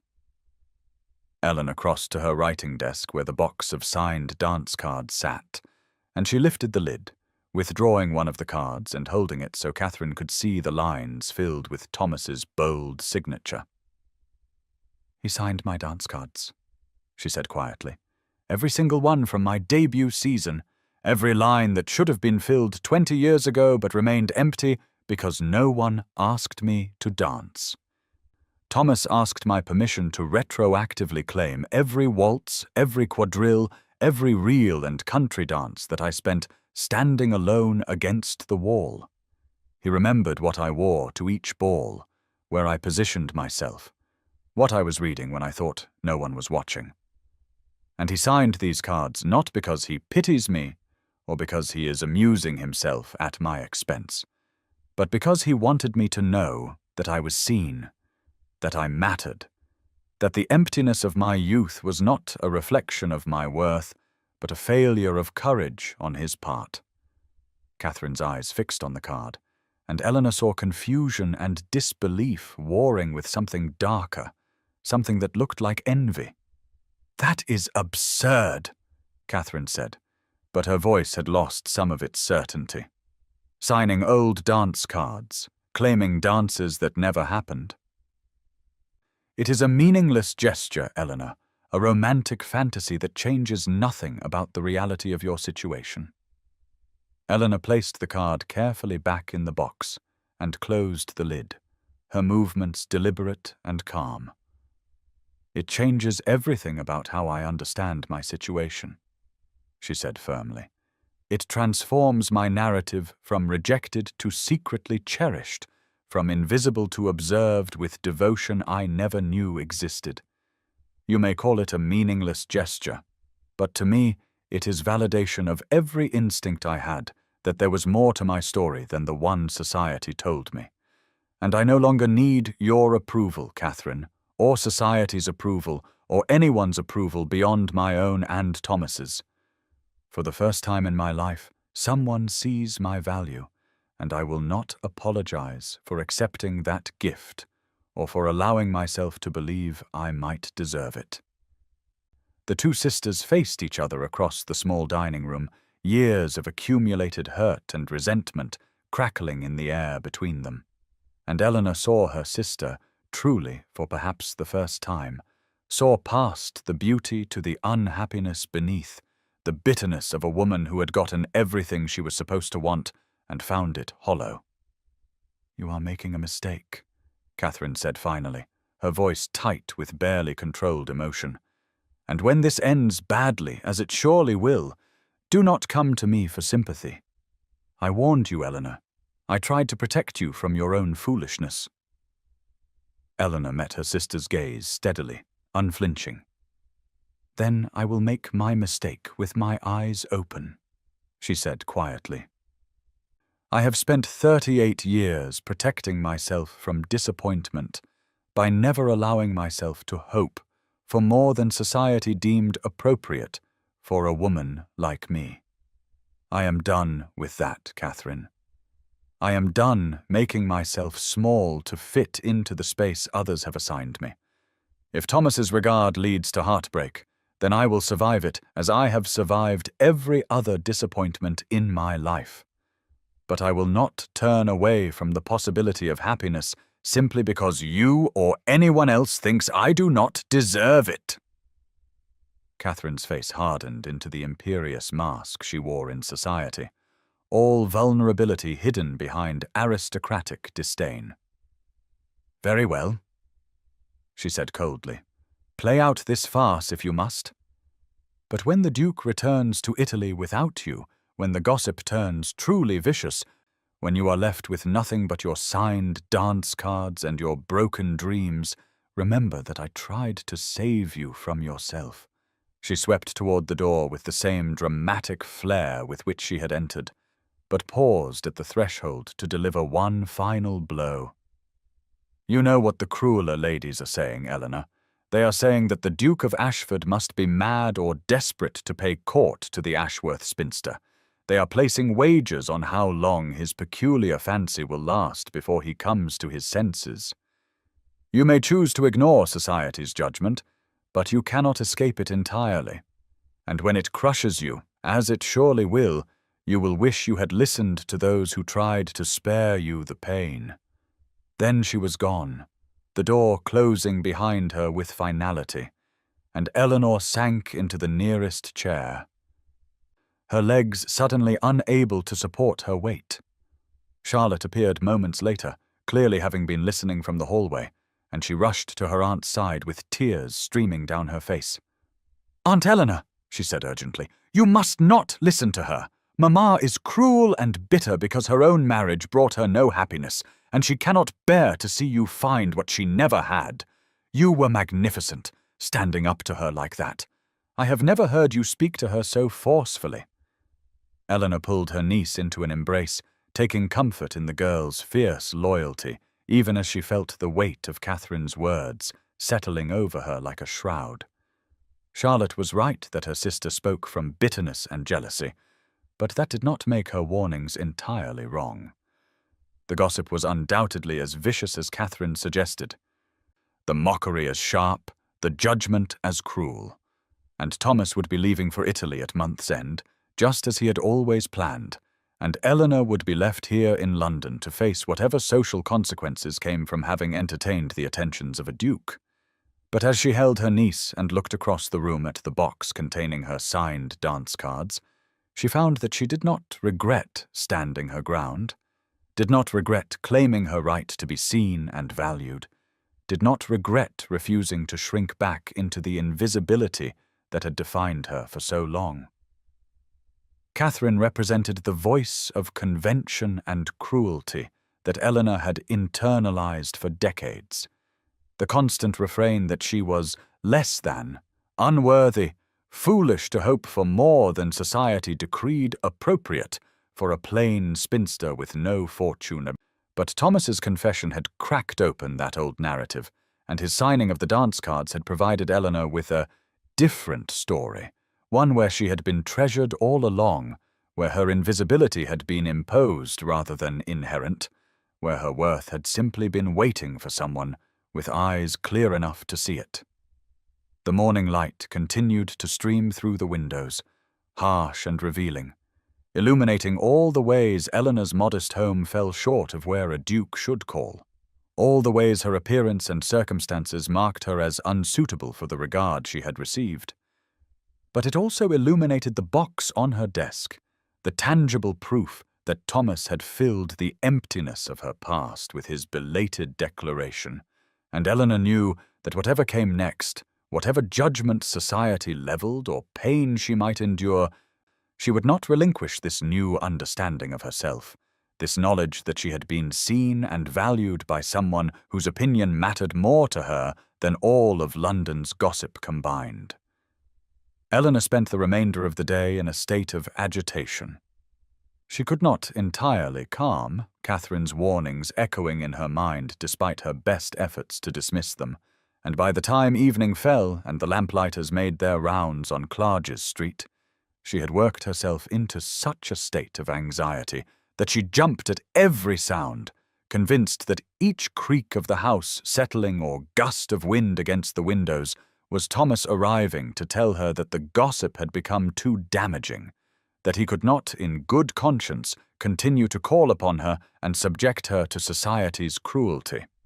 She had dismissed Charlotte to bed early, unable to bear the girl's concerned glances and attempts at cheerful conversation, and she sat alone in her drawing-room with only a single lamp burning and the fire dying in the grate, too restless to read or engage in any productive activity, simply waiting for whatever blow would fall next.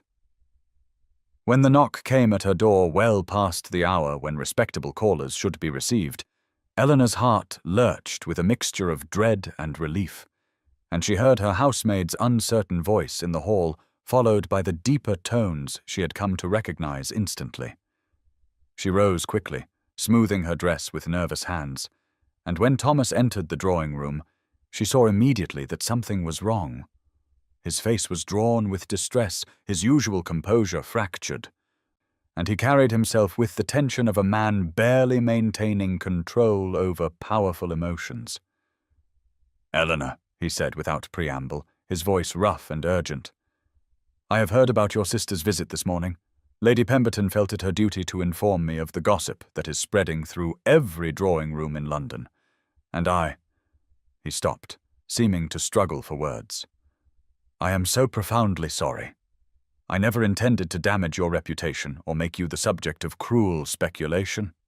I was selfish in seeking you out, thoughtless in not considering how my attentions would appear to a society that judges women far more harshly than men."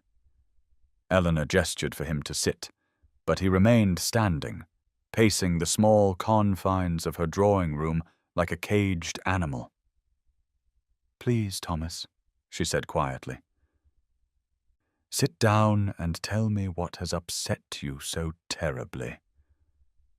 He finally sank into his accustomed chair, but his body remained tense, his hands gripping the armrests as though he needed something solid to anchor him. "Lady Pemberton told me that your sister called upon you in a fury, that she accused you of making yourself a laughingstock, that the gossip has turned vicious in its speculation about why a duke would pay court to a woman of your circumstances," he said, the words tumbling out in a rush. "She told me that wagers are being placed on how long my interest will last, that ladies are saying I must have lost my wits in Italy, that you are being mocked and pitied in equal measure. Eleanor, I cannot bear knowing that I have brought this upon you. I came to London to settle my affairs and return to Italy, and I should have left well enough alone, should have carried my memories in silence, rather than seeking you out and disrupting the peace you had made with your life." Eleanor felt something fierce rise in her chest, an anger not at Thomas, but at the society that forced them into this conversation, that made genuine connection between two people a matter for gossip and cruel speculation. She crossed to where he sat and stood before him, forcing him to meet her eyes. "Are you offering to cease your visits?" she asked directly. "Are you telling me that because society disapproves, because my sister is cruel, because people are placing wagers, you intend to walk away and return to Italy as though these past weeks never happened?" Thomas looked up at her with such anguish that she felt it like a physical pain. "I am offering to release you from this connection," he said hoarsely. "I am giving you the opportunity to end this before the damage to your reputation becomes irreparable. I am trying, however inadequately, to protect you from the consequences of my selfishness." Eleanor surprised herself with the vehemence of her response. "No," she said firmly. "No, Thomas, I will not be released. I will not allow you to make this decision for me, as though I am incapable of weighing the costs and benefits of our association. I am 38 years old, and I have spent my entire adult life being careful, being cautious, protecting my small corner of respectability because it was all I had. But you have shown me that I was never as invisible as I believed, that there was someone who saw me and valued me all along. And I will not give that up simply because society finds it incomprehensible that a duke might prefer substance over beauty or age over youth." Her words seemed to break something open in him, and he covered his face with his hands, his shoulders shaking with emotion he could no longer contain. "You do not understand," he said, his voice muffled and broken.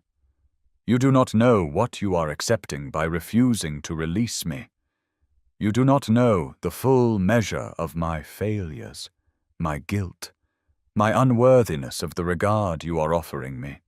Eleanor knelt beside his chair, bringing herself to his level, and gently pulled his hands away from his face, holding them in her own despite the breach of propriety such intimacy represented.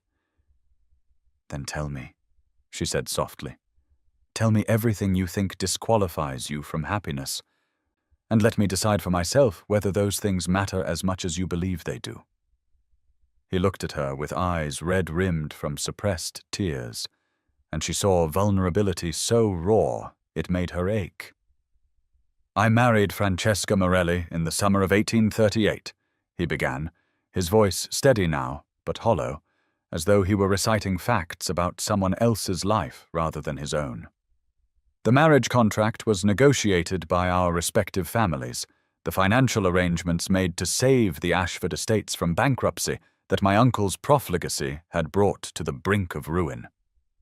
Francesca was 19 years old, beautiful in the way Italian women often are, with dark hair and dark eyes and a grace that came from being raised among Venice's merchant aristocracy. She was accomplished in all the appropriate ways, could sing and play the pianoforte, spoke 3 languages fluently, understood the social obligations of a duchess. By every objective measure, she was exactly the wife a duke should want." He paused, and Eleanor saw his throat work as he swallowed hard. "But we shared no affection, Eleanor. No genuine connection beyond the cordial partnership expected of an arranged marriage. We were polite to one another. We fulfilled our respective duties. We maintained the appearance of harmony that society required. But we did not love each other. I tried.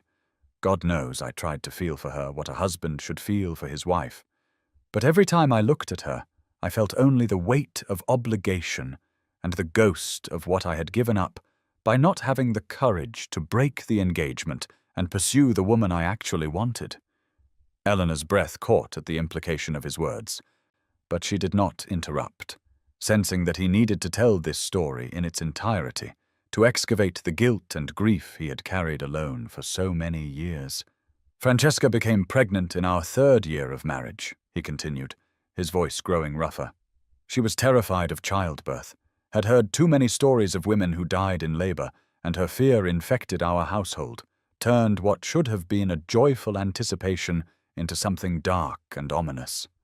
I tried to comfort her, to assure her that she would survive, that we would have the best physicians and midwives, but my words rang hollow because I could not offer her the one thing that might have eased her terror, which was the certainty that she was deeply loved, that I would have given anything to spare her pain." He stopped, and Eleanor saw tears begin to track down his face. "She died in childbirth, along with our son, when I was 32 years old.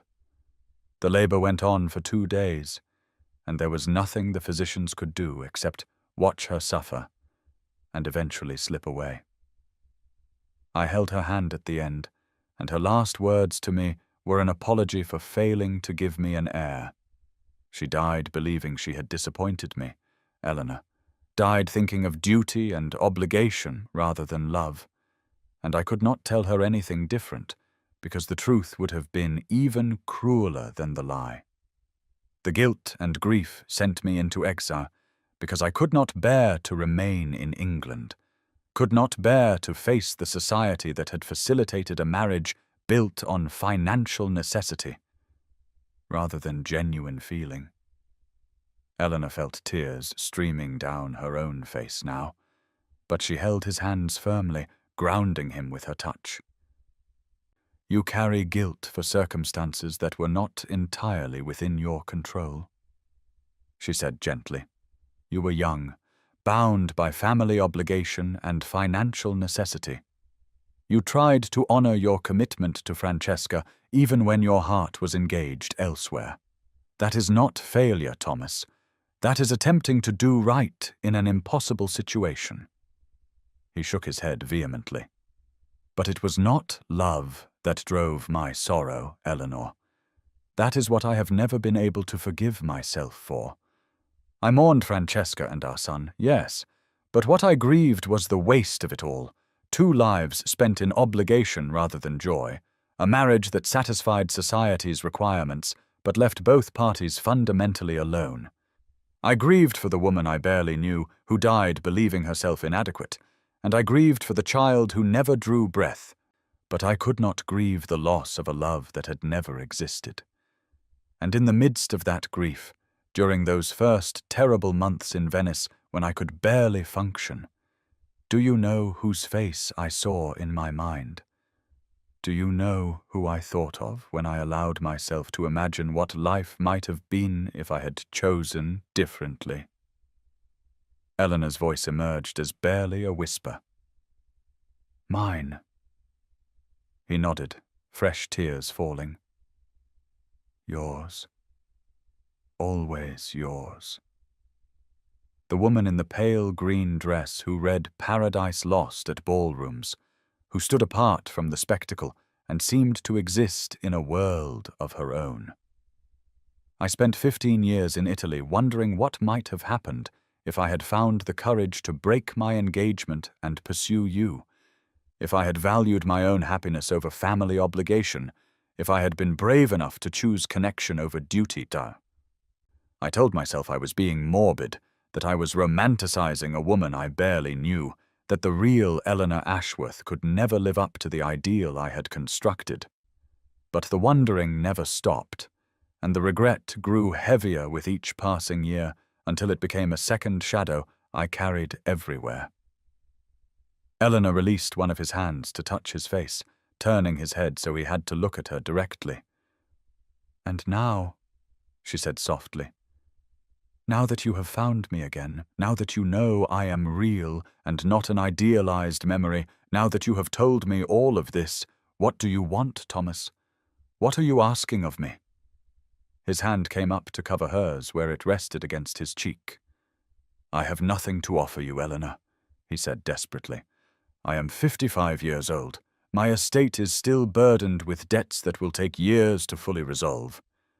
And I carry grief like a second shadow that colors everything I see and feel. I am broken by the choices I made and the years I wasted, and I have no right to ask you to take on the burden of a man so damaged by his own history. You deserve someone whole, someone capable of offering you the kind of uncomplicated happiness that I will never be able to provide. Eleanor felt something shift in her chest, a clarity emerging from the tangle of emotion and uncertainty. And I am 38 years old, plain, poor, and have no prospects, she said firmly.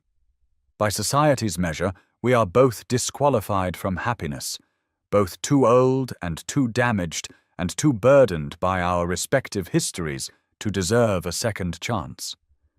Perhaps that frees us to seek it anyway, Thomas.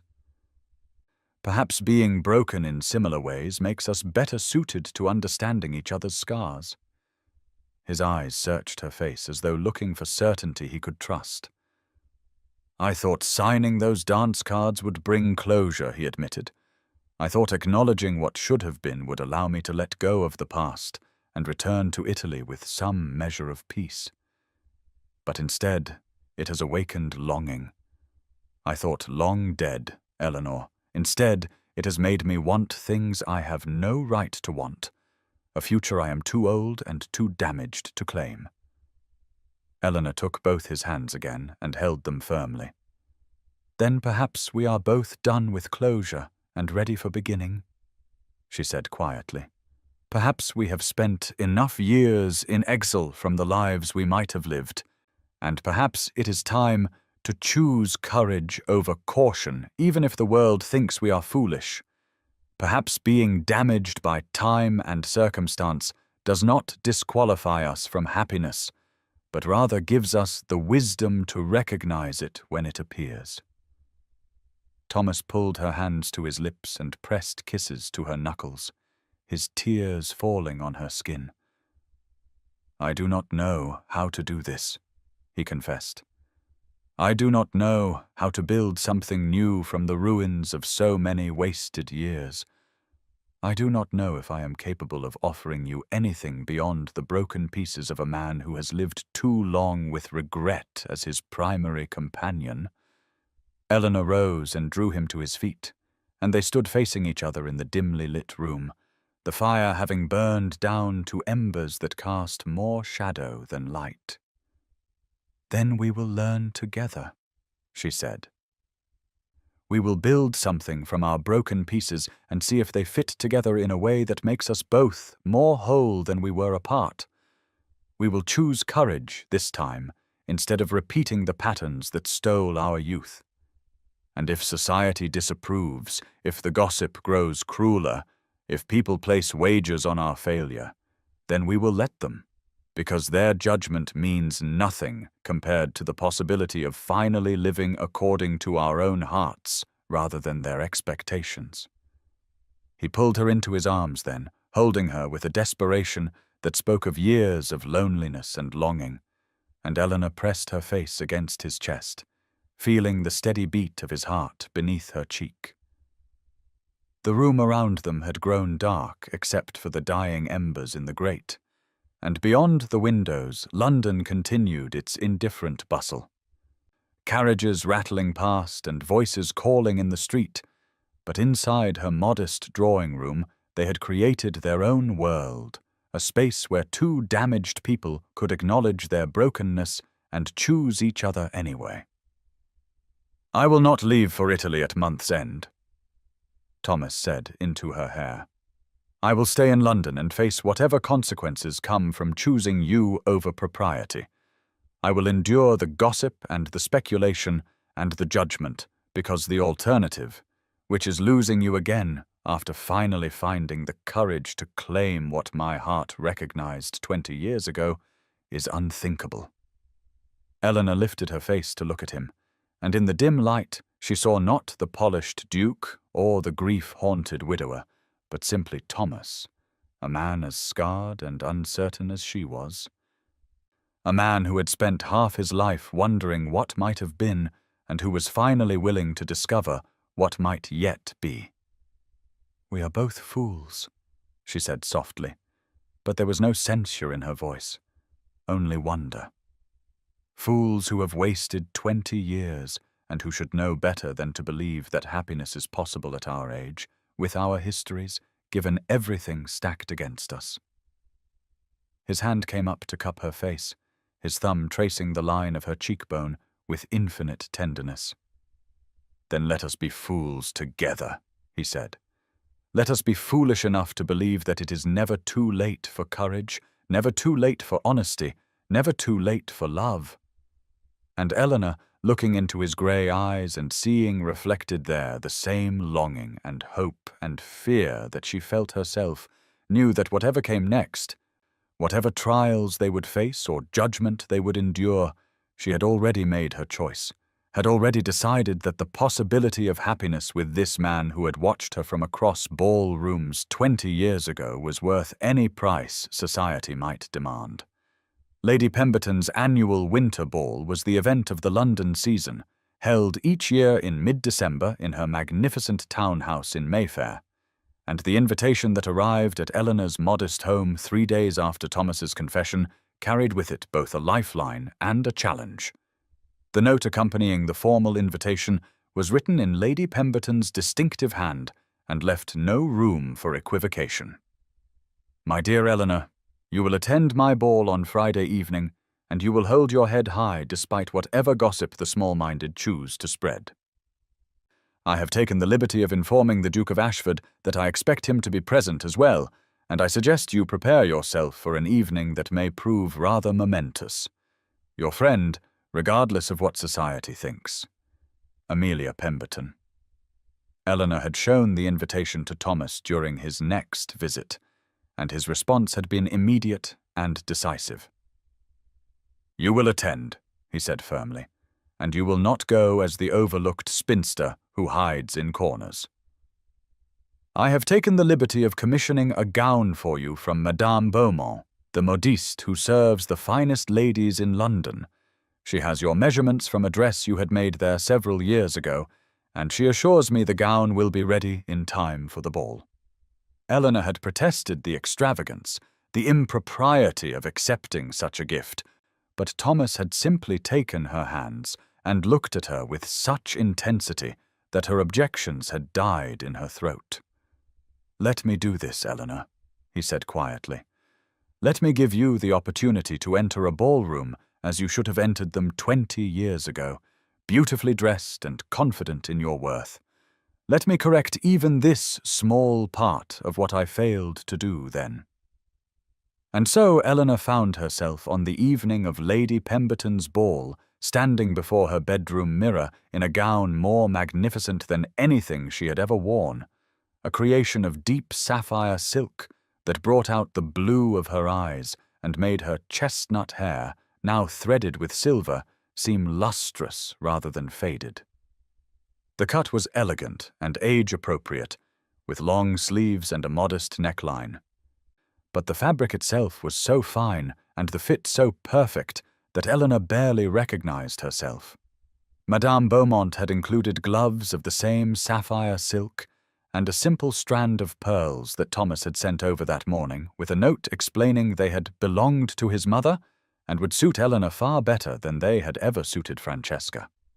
Charlotte had helped her dress, the girl's face glowing with excitement and pride, and when Eleanor descended the stairs, her niece had actually gasped. "Aunt Eleanor, you look like a duchess." She breathed, and Eleanor had felt tears prick her eyes at the unconscious prophecy in those words. The carriage Thomas had sent to collect her arrived precisely at 8 o'clock, far finer than anything Eleanor would have hired for herself, and as it carried her through the London streets toward Mayfair, she felt terror and exhilaration warring in her chest. She had not attended a ball in over 15 years, had long ago stopped accepting invitations to events where she would stand alone against the walls, and the prospect of walking into Lady Pemberton's glittering ballroom, knowing that every eye would be upon her, every tongue ready to dissect her appearance and speculate about the Duke's incomprehensible interest, made her want to tell the driver to turn around and take her home. But she thought of Thomas signing her dance cards, of his confession that he had watched her for an entire season, of his declaration that he would not lose another day to propriety, and she straightened her spine and lifted her chin and prepared to face whatever judgment awaited her. The Pemberton townhouse blazed with light, every window illuminated by what must have been hundreds of candles, and the street outside was crowded with carriages disgorging elegantly dressed guests. Eleanor's arrival did not go unnoticed, several heads turning as she stepped from the Duke of Ashford's carriage, and she heard whispered speculation begin immediately. "Is that Eleanor Ashworth in Ashford's carriage? My God, she is wearing a fortune in silk, and those pearls, are those the Ashford family pearls? He has dressed her like a duchess." The scandal grows more brazen by the day. Eleanor ignored the whispers and made her way up the steps and into the grand entrance hall where Lady Pemberton herself stood receiving guests. Her friend's face lit with approval when she saw Eleanor, and she clasped both of Eleanor's hands warmly, speaking loudly enough that nearby guests could not help but overhear. "My dear Miss Ashworth, how magnificent you look this evening. That gown is perfection itself, and the color suits you wonderfully. I am so pleased you could attend." Eleanor felt gratitude wash through her at Lady Pemberton's public endorsement, the older woman using her social position to shield Eleanor from at least some of the cruel speculation. "Thank you for the invitation, Lady Pemberton," she said, her voice steady, despite her racing heart. "You have always been a true friend." Lady Pemberton leaned in closer and whispered, so only Eleanor could hear. "The Duke arrived 10 minutes ago and has been watching the door like a hawk ever since. Go to him, my dear, and let society see what genuine devotion looks like." Then she released Eleanor's hands and turned to greet the next guests, leaving Eleanor to make her way toward the ballroom alone. The enormous double doors stood open, revealing a space that seemed designed to overwhelm the senses with its magnificence. Crystal chandeliers hung from the ornate ceiling, their hundreds of candles creating a dazzling display of light that reflected off gilded mirrors and polished marble floors. The walls were hung with garlands of evergreen and white roses, their fragrance mixing with the scent of expensive perfumes and beeswax candles. Musicians occupied a raised platform at one end of the room, their instruments gleaming, and the space was already crowded with London's finest, the gentlemen in black evening dress, and the ladies in gowns of every colour imaginable, jewels glittering at throats and wrists and in elaborately dressed hair. Eleanor stood at the threshold and felt the past collide with the present, because this was exactly the scene she had observed from the margins 20 years ago, the glittering spectacle she had never quite been part of. But this time, instead of slinking toward the potted palms or the refreshment table, instead of positioning herself where she might disappear into the background, she walked into the ballroom with her head high and her eyes searching for only one face among the hundreds present. She found him almost immediately, as though some invisible thread connected them across the crowded space. Thomas stood near one of the tall windows, resplendent in formal evening dress that emphasized his height and the breadth of his shoulders, and the moment he saw her, his entire face transformed. He began moving toward her before she had taken more than a few steps into the room, and Eleanor was peripherally aware that conversations were stopping mid-sentence, that heads were turning to follow the Duke of Ashford's progress across the ballroom, that whispers were rising like a tide around them. He reached her and bowed formally, but his eyes held such warmth and devotion that Eleanor felt her terror begin to transmute into something else, something that felt remarkably like joy. "Miss Ashworth," he said, his voice carrying in the suddenly quiet space around them. "You are breathtaking this evening. That gown was made for you." Eleanor curtsied, conscious that they were performing for an audience, but caring less about propriety than she would have believed possible. "Your Grace," she said softly. "You are too kind." Thomas's eyes never left her face, and he extended his hand toward her in a gesture that was unmistakable in its intent. "Miss Ashworth, would you do me the very great honor of dancing with me?" The request sent a shock through the assembled crowd because the evening's dancing had not yet formally begun, because there were a dozen younger, more beautiful, more socially appropriate ladies present who might have expected the Duke's first attention, and most of all because everyone present knew that Eleanor Ashworth did not dance, had never danced, was the spinster who had spent her youth standing against walls while others waltzed. Eleanor looked at his extended hand and felt the weight of 20 years pressing down upon her, all the times she had watched others dance, all the blank lines on her dance cards, all the loneliness and longing she had carried in silence. But she also felt the strength of Thomas's confession, the validation of his signatures, the promise of his declaration that he would not be a coward again. She placed her hand in his, feeling his fingers close around hers with gentle firmness. "I would be honored, Your Grace," she said, and her voice emerged clear and steady despite the pounding of her heart. He led her onto the dance floor, and Eleanor was acutely aware that they were utterly alone in the center of the vast space, every eye in the ballroom fixed upon them, every person present holding their breath to see what would happen next. Thomas raised his hand in a subtle gesture toward the musicians, and they immediately began to play, the opening notes of a waltz filling the silence, and then his arm came around her waist, and she placed her hand on his shoulder, and they were moving together, spinning across the polished floor in time to music that seemed to swell around them like a benediction.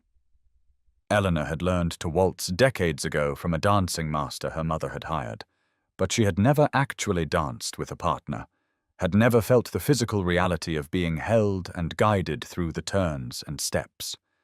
The sensation was overwhelming, the closeness of Thomas's body to hers, the warmth of his hand at her waist, the way he led her effortlessly through the pattern, anticipating her movements and adjusting his own to accommodate her inexperience.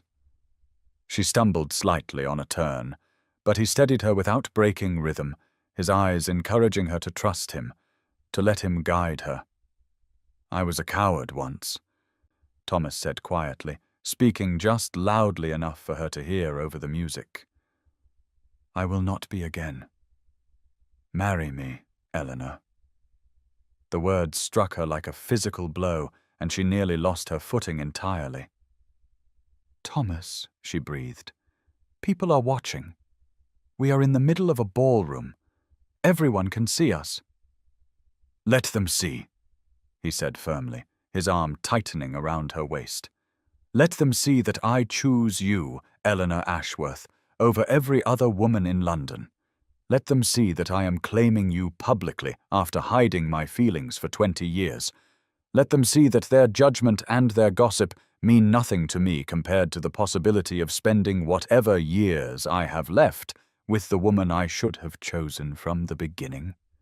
People will say you have lost your senses, Eleanor managed, even as tears began to stream down her face. Choosing an aging spinster over younger, beautiful women with fortunes and connections. They will say, I have bewitched you, that you are mad with grief, that this cannot possibly end well. Let them say whatever they wish, Thomas said, and she heard steel beneath the gentleness in his voice.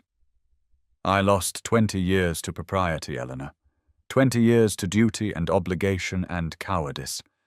I will not lose another day. I love you, have loved you since I first saw you reading Milton behind the potted palm, and I intend to marry you if you will have me, regardless of what society thinks or says. The music swelled around them, and Eleanor felt the entire ballroom seem to contract until there was nothing but Thomas's grey eyes looking into hers, nothing but the warmth of his hand at her waist and the steady rhythm of their movement together. She thought of all the years she had spent believing herself unworthy of this, of love and devotion and public claiming, and she thought of the blank dance cards that now bore his signature on every line, and she knew with absolute certainty what her answer must be. Then, yes, she said, her voice gaining strength even as tears continued to fall. Yes, Thomas, I will marry you. I will face whatever scandal comes, whatever judgment society levels, whatever price must be paid for choosing happiness over propriety.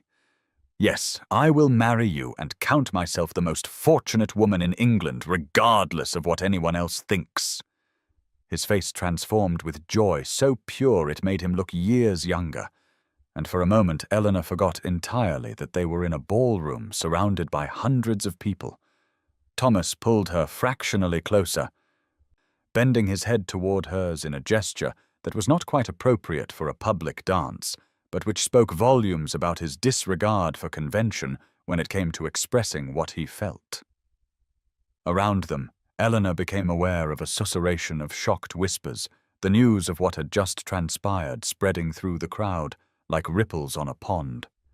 The Duke of Ashford has just proposed to Eleanor Ashworth, on the dance floor, in front of everyone. She said yes. The spinster said yes to the Duke. How extraordinary. How utterly extraordinary. But Lady Pemberton's voice cut through the whispers, clear and authoritative. How perfectly right, you mean. The Duke of Ashford has excellent taste and more courage than most men half his age. I, for one, am delighted by this development. And as though Lady Pemberton's endorsement had broken a spell, other voices began to join in, not all supportive, but enough to shift the tenor of the room from purely scandalized to something more complex. The orchestra, sensing the dramatic moment, allowed the waltz to continue beyond its usual length, and gradually other couples began to join Eleanor and Thomas on the dance floor, some clearly in support of this unexpected union, others simply following the Duke's lead, because that was what society always did when a man of his rank set a precedent.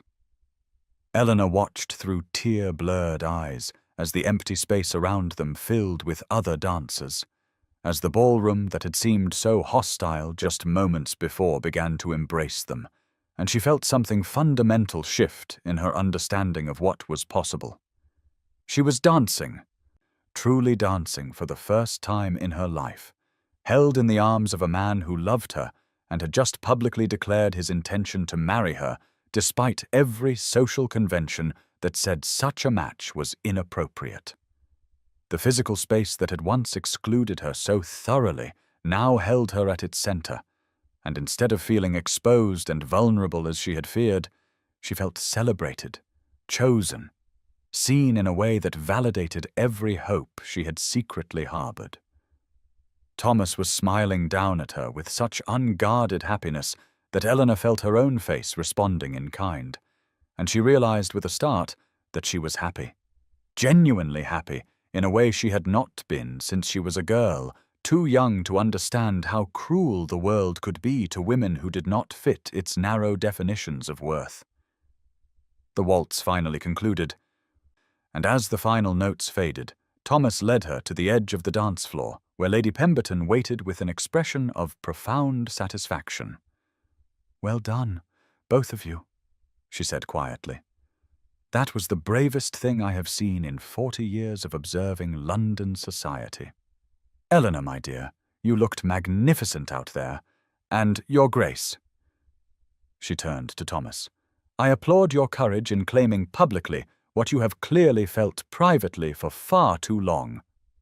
Around them, guests were approaching to offer congratulations or express their shock in tones that ranged from genuinely warm to icily polite. Catherine appeared at one point, her face a mask of conflicting emotions, and she stared at Eleanor as though seeing her sister for the first time. "You actually did it," she said wonderingly. "You actually accepted a duke's proposal in the middle of a ballroom." Eleanor met her sister's eyes steadily, and she saw something shift in Catherine's expression, some grudging recognition that perhaps she had underestimated her plain older sister. "I did," Eleanor confirmed quietly. "And I would do it again, Catherine. I would choose Thomas over propriety every time because he sees my worth in a way that society never has and never will." Catherine opened her mouth as though to argue, then seemed to think better of it. She nodded once, curtly, and moved away, leaving Eleanor uncertain whether her sister's response constituted approval or merely acceptance of an irreversible reality. But Eleanor found she cared less about Catherine's opinion than she had expected, because Thomas's hand was warm in hers, and Lady Pemberton was beaming at them both, and the whispers around them had shifted from purely scandalized to something more nuanced, something that acknowledged the romantic drama of what had just occurred, even if many present still found the match incomprehensible. As the evening progressed, and Eleanor stood beside Thomas, receiving the various reactions of London society, she caught glimpses of herself reflected in the enormous gilded mirrors that lined the ballroom walls. The woman looking back at her was not the invisible wallflower or the resigned spinster, but someone transformed by love and public claiming into a version of herself she had never quite believed possible. The deep sapphire gown caught the candlelight, the Ashford pearls gleamed at her throat, and Thomas stood protectively close, his hand occasionally touching the small of her back in a gesture of possession and devotion that declared to everyone present that he had chosen her and would not be swayed by their judgment. The ballroom that had once represented her deepest humiliation had become the setting for her greatest triumph, and Eleanor felt the symbolism of it settle into her bones like a blessing.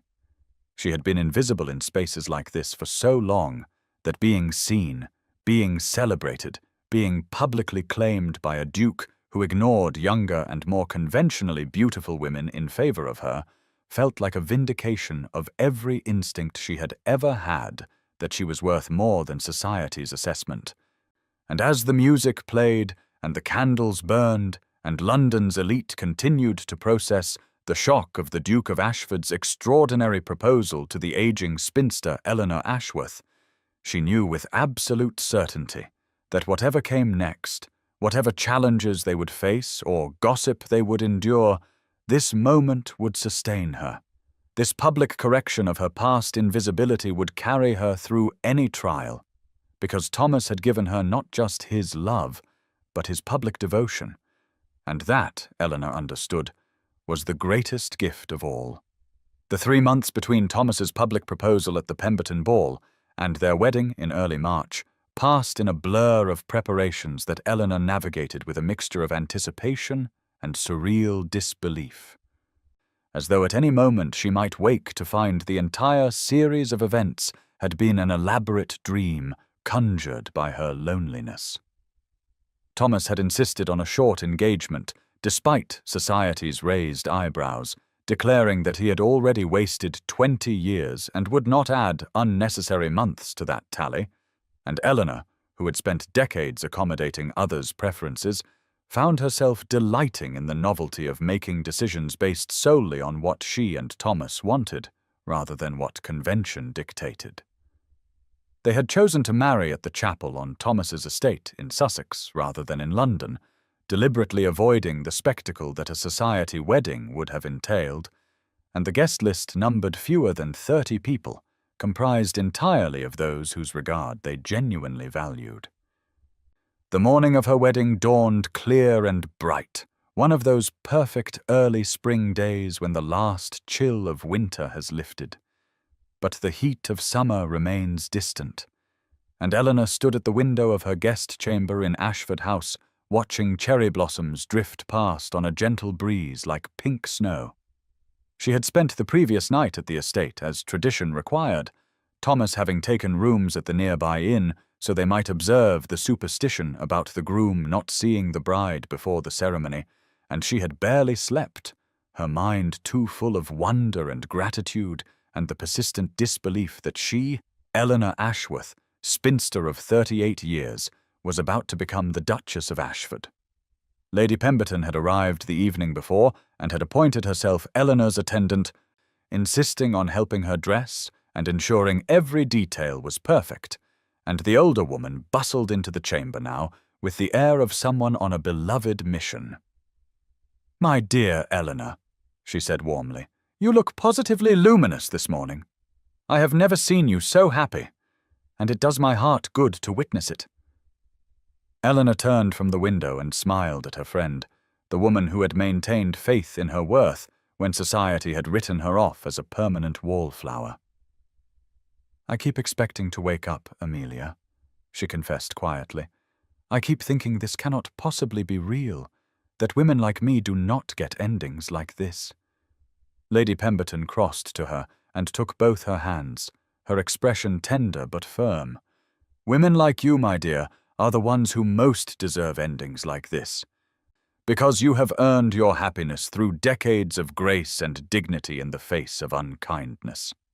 Now come, let us get you into your gown and transformed into the bride Thomas has been counting the minutes to see." Eleanor had chosen to wear the sapphire gown from the Pemberton Ball rather than having a new dress made, a decision that had initially scandalized the modiste, but which felt profoundly right to Eleanor. This was the gown she had worn when Thomas first claimed her publicly, the dress in which she had accepted his proposal and danced for the first time in her life, and wearing it again felt like a continuation of that transformative moment rather than a separate event. Lady Pemberton had commissioned a delicate veil of Brussels lace to complement the gown, and as she arranged it over Eleanor's hair, now dressed in a softer style that allowed silver-threaded chestnut curls to frame her face, Eleanor caught sight of herself in the looking-glass and felt her breath catch. The woman reflected there was not the resigned spinster, or even the cautiously hopeful woman who had received Thomas in her modest drawing-room, but someone transformed by love and validation into a version of herself she had never quite believed possible. Someone beautiful not because she had suddenly acquired conventional prettiness, but because she was thoroughly, completely happy. The chapel at Ashford House was small and ancient, its stone walls having witnessed marriages and christenings and funerals for over 400 years, and when Lady Pemberton led Eleanor through the arched doorway, the intimate space was filled with soft spring light filtering through stained glass windows that cast pools of color across the worn flagstones. The pews held the handful of guests they had invited: Lady Pemberton's husband, a few of Thomas's closest friends, Charlotte looking radiant in a new dress that Thomas had insisted on providing, and in the front pew, looking smaller and more uncertain than Eleanor had ever seen her, Catherine. Eleanor's sister had written 3 weeks after the engagement announcement requesting permission to call, and when she had arrived at Eleanor's townhouse, she had done something Eleanor had never witnessed in all their years as siblings. She had wept. Catherine had apologized for decades of casual cruelty, for the unconscious dismissiveness with which she had treated Eleanor's unmarried state, for the assumption that beauty and early success in the marriage market conferred some sort of moral superiority. She had confessed that her own marriage had brought her none of the happiness she had expected, that Lord Hartwell valued her appearance, but cared nothing for her thoughts or feelings, and that watching Eleanor find genuine love with a man who treasured her mind and spirit had forced Catherine to confront the emptiness of her own supposedly successful life.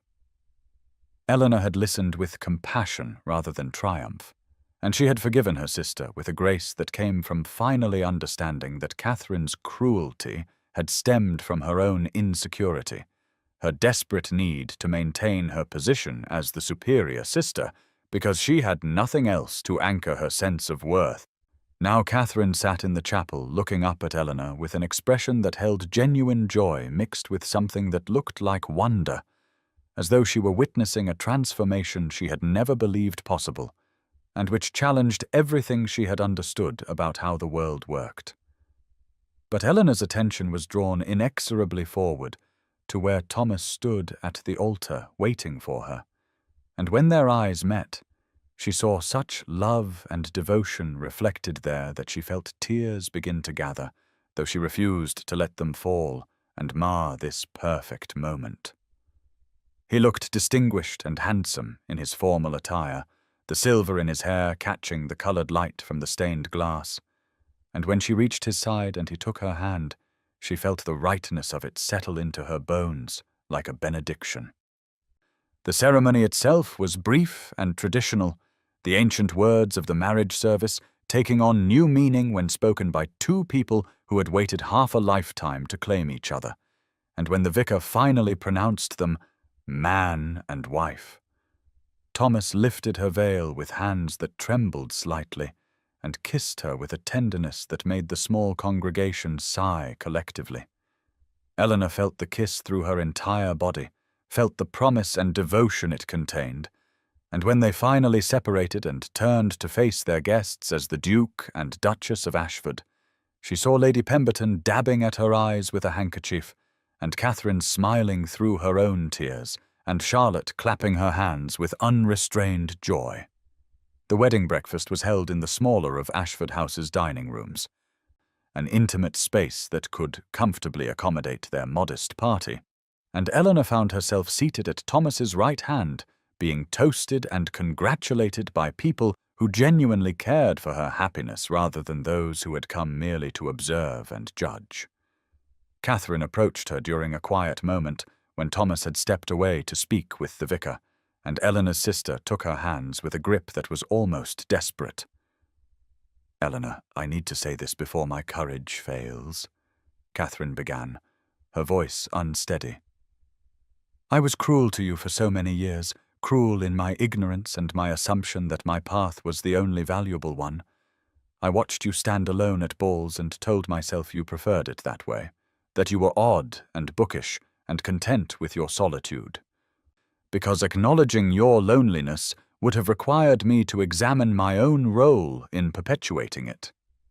I dismissed your accomplishments, your intelligence, your worth, because I needed to believe that beauty and an early marriage were the only measures of success. Can you forgive me? Truly forgive me. Not just with words, but in your heart." Eleanor squeezed her sister's hands and felt no trace of the old resentment or hurt, only compassion for the woman before her who was finally beginning to question the values she had built her life around. "We were both prisoners of different kinds, Catherine," she said gently. "You were imprisoned by the need to maintain your position as the beautiful one, the successful one. and I was imprisoned by the belief that I was fundamentally unworthy of love. I am free now." She gestured to Thomas across the room, to the intimate gathering celebrating their union, to the joy that suffused her entire being. "I hope you will find your own freedom too, whatever form that takes." Catherine's tears spilled over then, and she pulled Eleanor into an embrace that felt different from any they had shared before, stripped of the condescension and pity that had always colored their interactions. "Thank you," she whispered. "Thank you for being more gracious than I deserve." When the wedding breakfast concluded and the guests began to depart, Thomas took Eleanor's hand and led her to the library, a magnificent room lined floor to ceiling with leather-bound volumes and featuring tall windows that overlooked the estate's gardens where spring flowers were just beginning to bloom. "Wait here," he said, kissing her forehead with lingering tenderness. "I have a wedding gift for you, and I want to present it in private." He disappeared through a door that led to his study and returned moments later carrying a large leather-bound album, its cover tooled in gold with her new initials, EBA, Eleanor Bancroft, Duchess of Ashford. He set it on the reading table near the window where afternoon sunlight streamed through the glass, creating a pool of golden light, and he gestured for her to sit. "I cannot give you back the years we lost, my love," he said quietly as she lowered herself into the chair he held for her. "But I can honor them, and promise you all the years remaining. This is my attempt to do both." Eleanor opened the album with trembling fingers and felt her breath stop entirely at what she saw. The first page held the dance card from the Montrose ball, mounted carefully on heavy cream paper and protected by a layer of tissue, every line still bearing Thomas's bold signature. But beside the card was something she had not expected.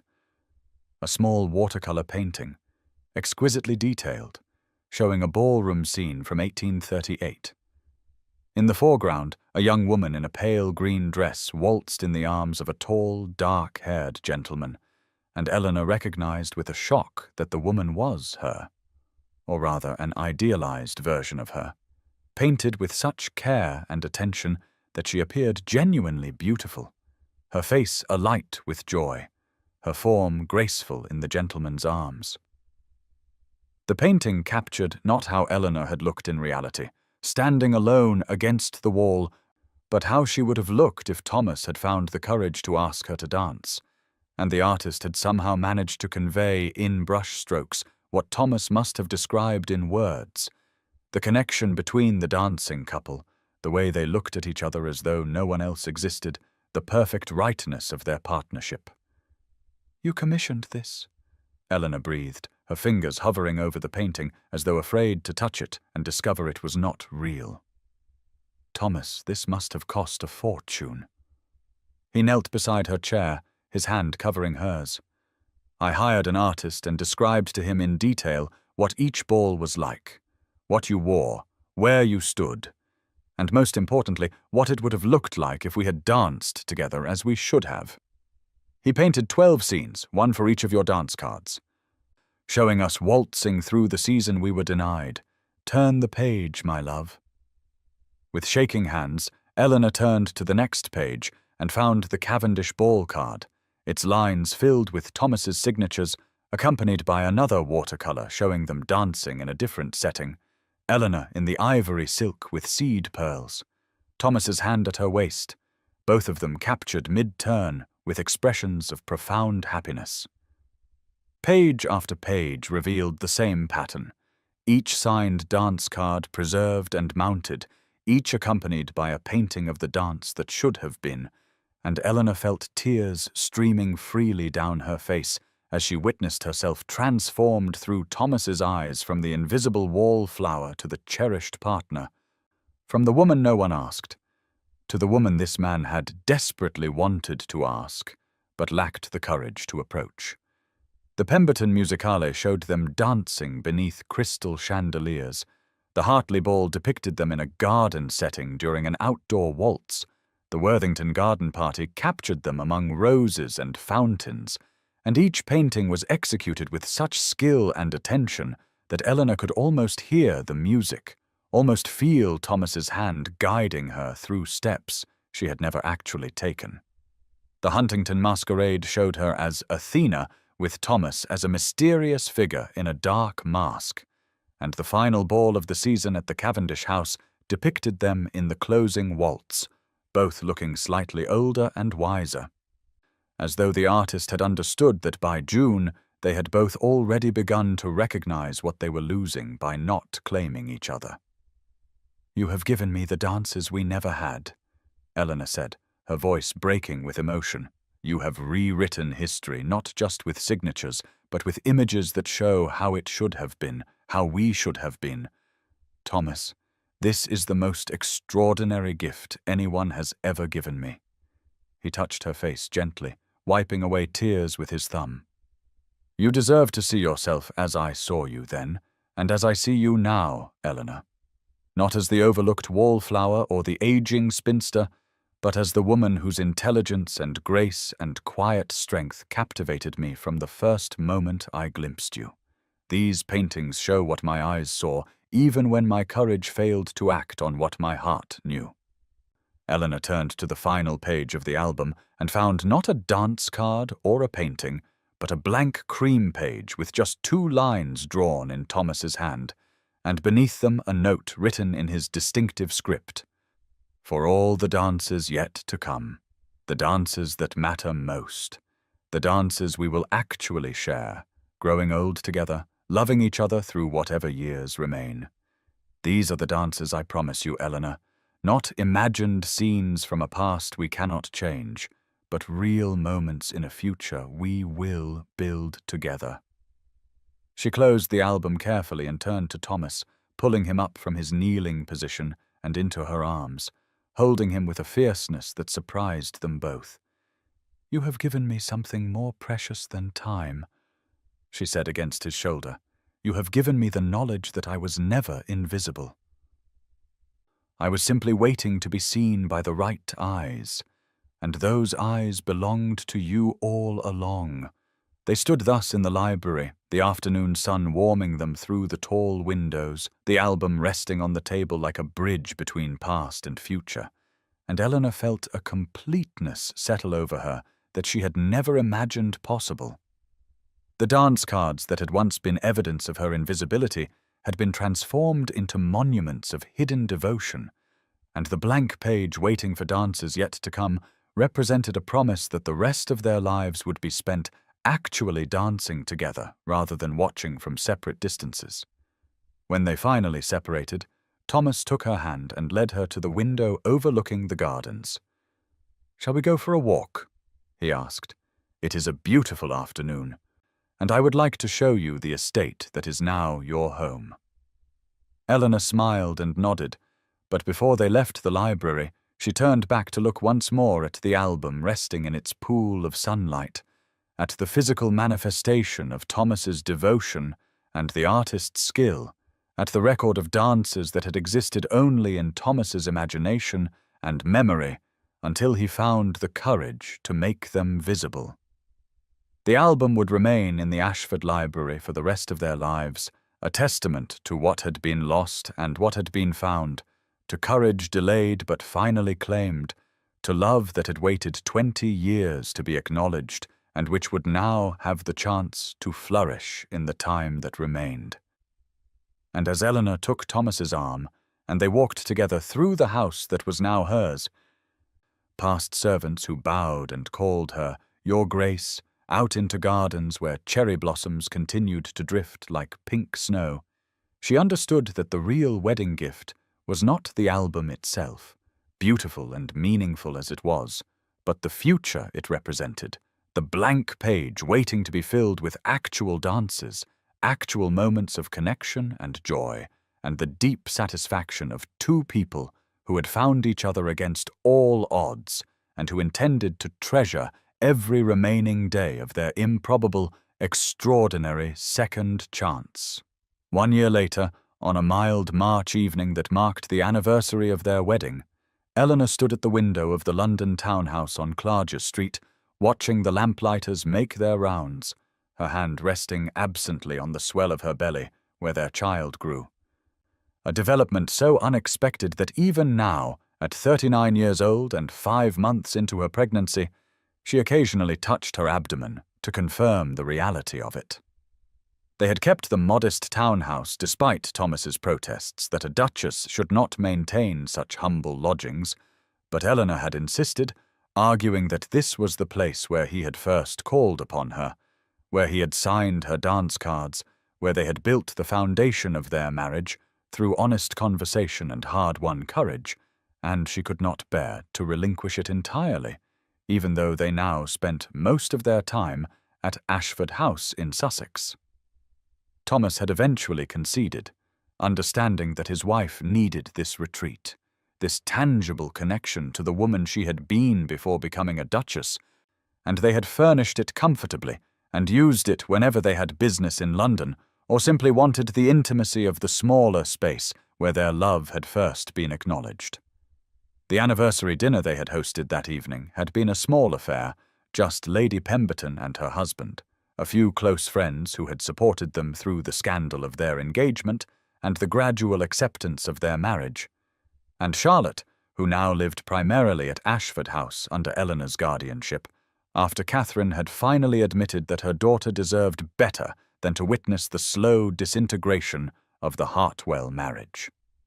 Lady Pemberton had offered a toast during dinner that brought tears to Eleanor's eyes, raising her glass and declaring in her forthright way, "To the Duke and Duchess of Ashford, the couple who proved it is never too late for love, never too late for courage, and never too late to claim the happiness that society insists should be reserved only for the young and conventionally beautiful. May you have many more years together, and may the child Eleanor carries know from the first breath that worth is not determined by others' judgments, but by the content of one's character and the courage to live authentically." The guests had departed an hour ago, Charlotte had retired to her room, and the house had settled into the peaceful quiet of evening. But Eleanor found herself too restless for sleep, despite the fatigue that pregnancy often brought. She had climbed the narrow stairs to the attic, drawn by an impulse she could not fully explain, and she stood now in the dusty space looking at the camphor-wood box that still resided here, though its contents had been transformed. The original dance cards remained in the box alongside the leather-bound album Thomas had given her as a wedding gift, and Eleanor opened the box now, lifting out one of the cards and studying Thomas's bold signature repeated across every line, still awed by the physical evidence of his devotion, even after a year of marriage had made that devotion a daily reality. She heard footsteps on the attic stairs and turned to see Thomas emerging into the space, his silver hair slightly disheveled from removing his evening coat, his cravat loosened, looking more relaxed and approachable than the formal duke who had presided over their anniversary dinner. "I thought I might find you here," he said, crossing to her side and placing a hand gently on her belly in the gesture that had become habitual since they had learned of the pregnancy. "What draws you to this attic on our anniversary, my love? Are you melancholy?" Eleanor leaned into his touch, drawing comfort from his solid presence. "Not melancholy," she said quietly. "Reflective, perhaps. I was thinking about the woman I was when I first showed you these cards, how desperate I was for validation, how much I needed proof that I had not been invisible all those years. And I was thinking about the woman I am now, who no longer needs that proof because I carry the knowledge of my worth inside me, rather than seeking it from external sources." Thomas's arm came around her shoulders, careful of her changed shape, and he pulled her close. "You were always worthy, Eleanor," he said firmly. "I simply had the privilege of recognizing what was already there." She smiled at his characteristic generosity, but shook her head slightly. "No, Thomas, I was not always worthy, not in the way I am now. I had intelligence and dignity and a kind of stubborn resilience. Yes, but I also had bitterness and resignation and a belief that I was fundamentally less than. You did not just recognize my worth, you helped me claim it, helped me understand that being overlooked was not a reflection of my inadequacy, but a failure of others' vision. There is a difference between possessing worth and knowing you possess it. And you gave me the latter. He was quiet for a moment, his hand absently rubbing her back in slow circles. "Do you ever regret that we did not find each other sooner?" he asked finally, his voice carrying an old pain that Eleanor recognized as the regret he still carried for their lost years. "Do you wish we had been brave enough 20 years ago to claim what we both felt?" Eleanor turned in his arms to face him fully, studying his beloved face with its lines of age and sorrow and the new lines of happiness that their year together had begun to etch. "Every day," she admitted honestly, "every day I think about the dances we might have shared, the conversations we might have had, the years we might have spent building a life together instead of living in separate exils." But then she reached up to touch his cheek, feeling the slight roughness of evening stubble beneath her palm, and I remember that we might not have been ready for each other then. You were bound by obligation and family duty, and I was too wounded by invisibility to believe I deserved genuine love. Perhaps we needed those years to become who we are now, to earn the wisdom to recognize what matters and the courage to claim it regardless of society's judgment. Thomas caught her hand and brought it to his lips, pressing a kiss to her palm.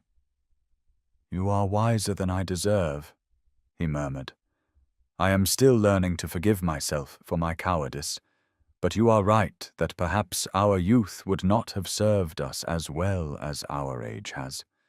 We know what we have because we know what we lost, and that knowledge makes us treasure each day in a way younger versions of ourselves might not have managed." Eleanor looked at the box of dance cards sitting open on the dusty shelf, at the album beside it, with its watercolor paintings of dances that had existed only in imagination until Thomas made them visible, and she felt a profound sense of completion. "The cards were empty so you could fill them," she said softly. "My life was waiting so you could complete it." Thomas's expression shifted to something fierce and tender at once. "No, my love," he said urgently. "You were already complete. I simply had the privilege of witnessing it, of being allowed into the world you had built through your own strength and grace. You did not need me to make you whole, Eleanor. You needed someone who could see that you already were whole, and I happened to be fortunate enough to have eyes clear enough to recognize what others missed." She felt tears gather at his words, at the validation they offered not just of her worth, but of her capacity to exist fully and completely, even in the absence of romantic partnership. "Dance with me," she said impulsively. "Here, now, in this attic where I first showed you the cards, and where you first understood the full extent of my invisible youth. Dance with me in the place where our story truly began." Thomas's face transformed with surprised delight. "There is no music, my darling, and the space is hardly suitable for waltzing, and you are 5 months pregnant, which makes graceful movement rather challenging." Eleanor laughed, the sound rich and free and utterly unlike the careful, guarded woman she had been just over a year ago. "Then we will make do with humming, and we will dance ungracefully, and we will bump my belly between us and laugh at the absurdity of it all.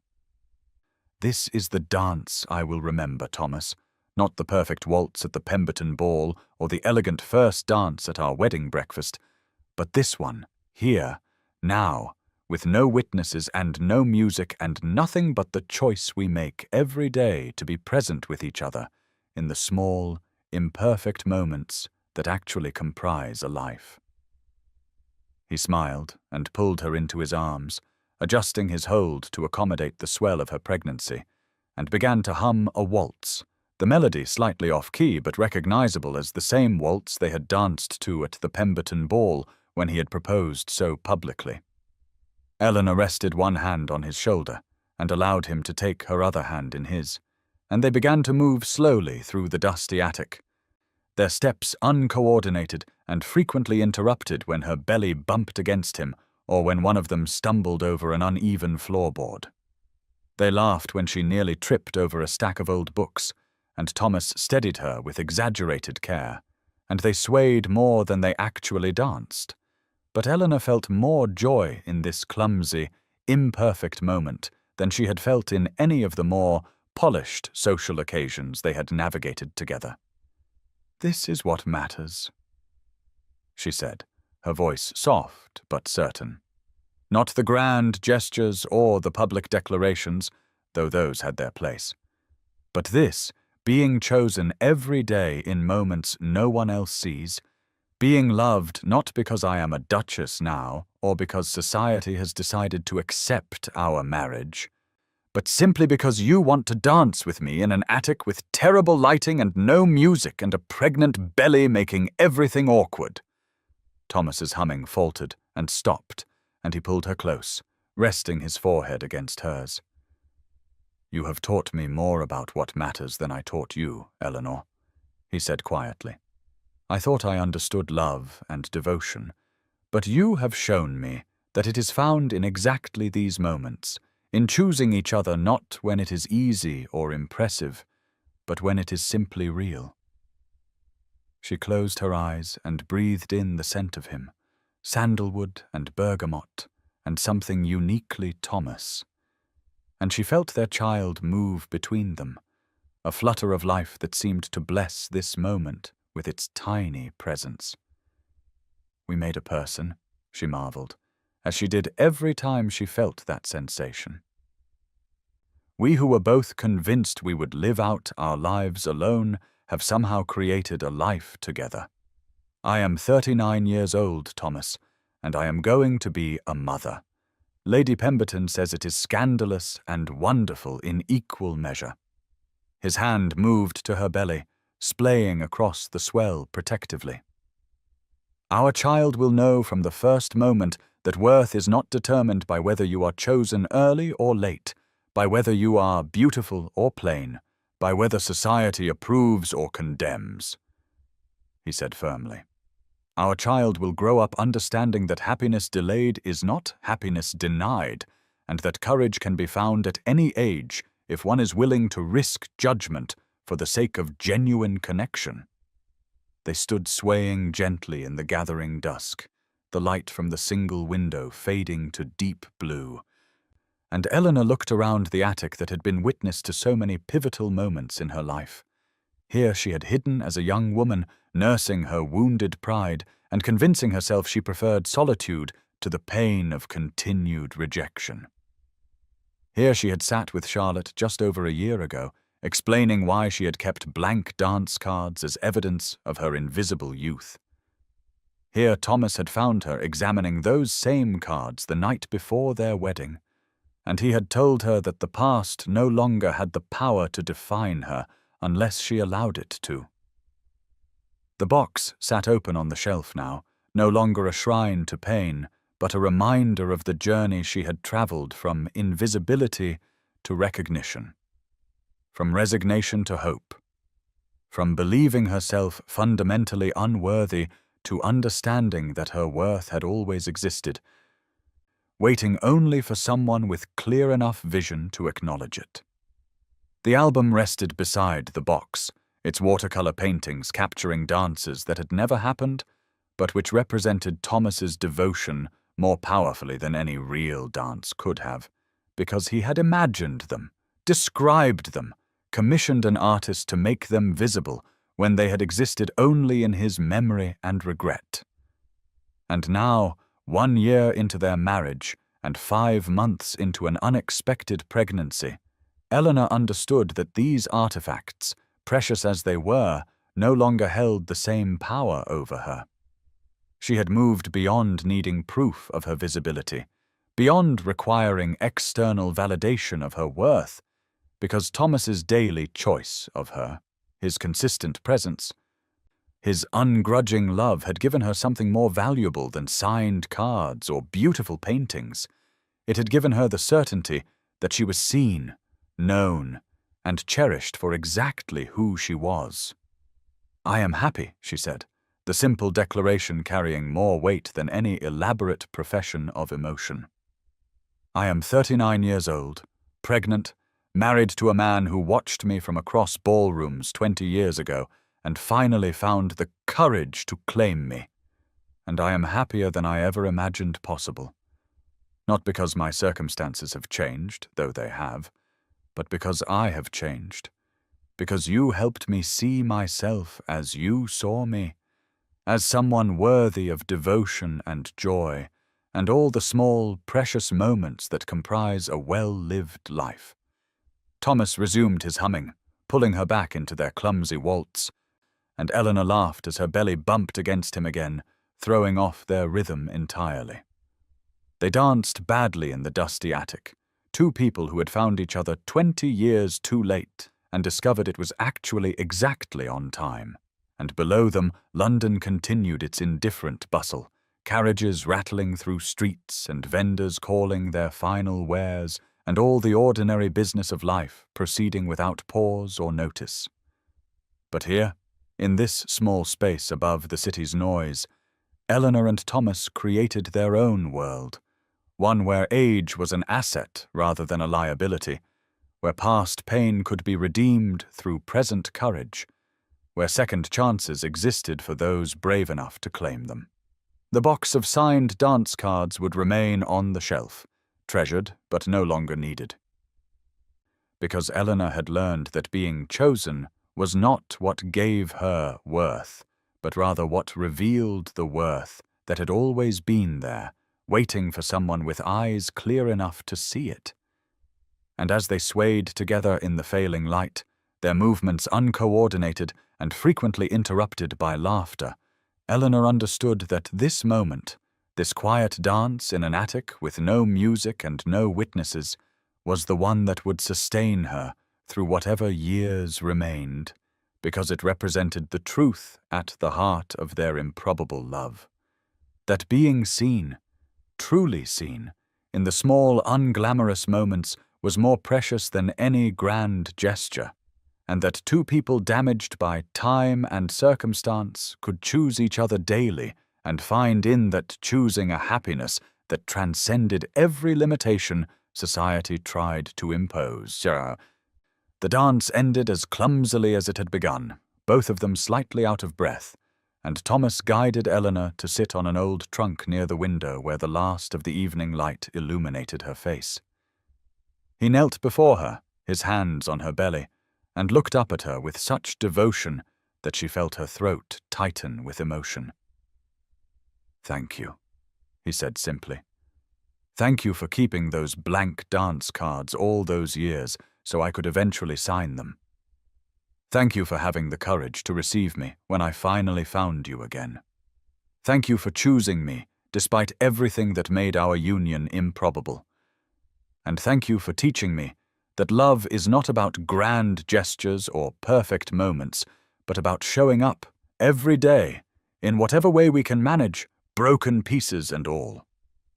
Eleanor reached down to frame his face with her hands, feeling the dampness of tears on his cheeks, and she smiled through her own tears.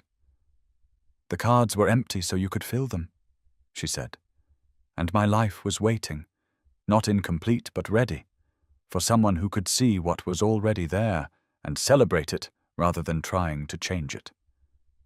You gave me that, Thomas. You gave me the gift of being seen, and I will spend the rest of our life together making certain you feel equally seen, equally valued, equally cherished."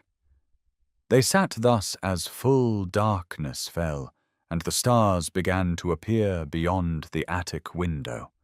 Two people who had wasted 20 years and found that the waste had taught them what mattered, and in the box on the shelf, the signed dance cards rested peacefully, monuments not to invisibility overcome, but to devotion acknowledged, to courage delayed, but finally claimed, to love that had waited patiently through decades of exile and had finally, gloriously, improbably, found its way home.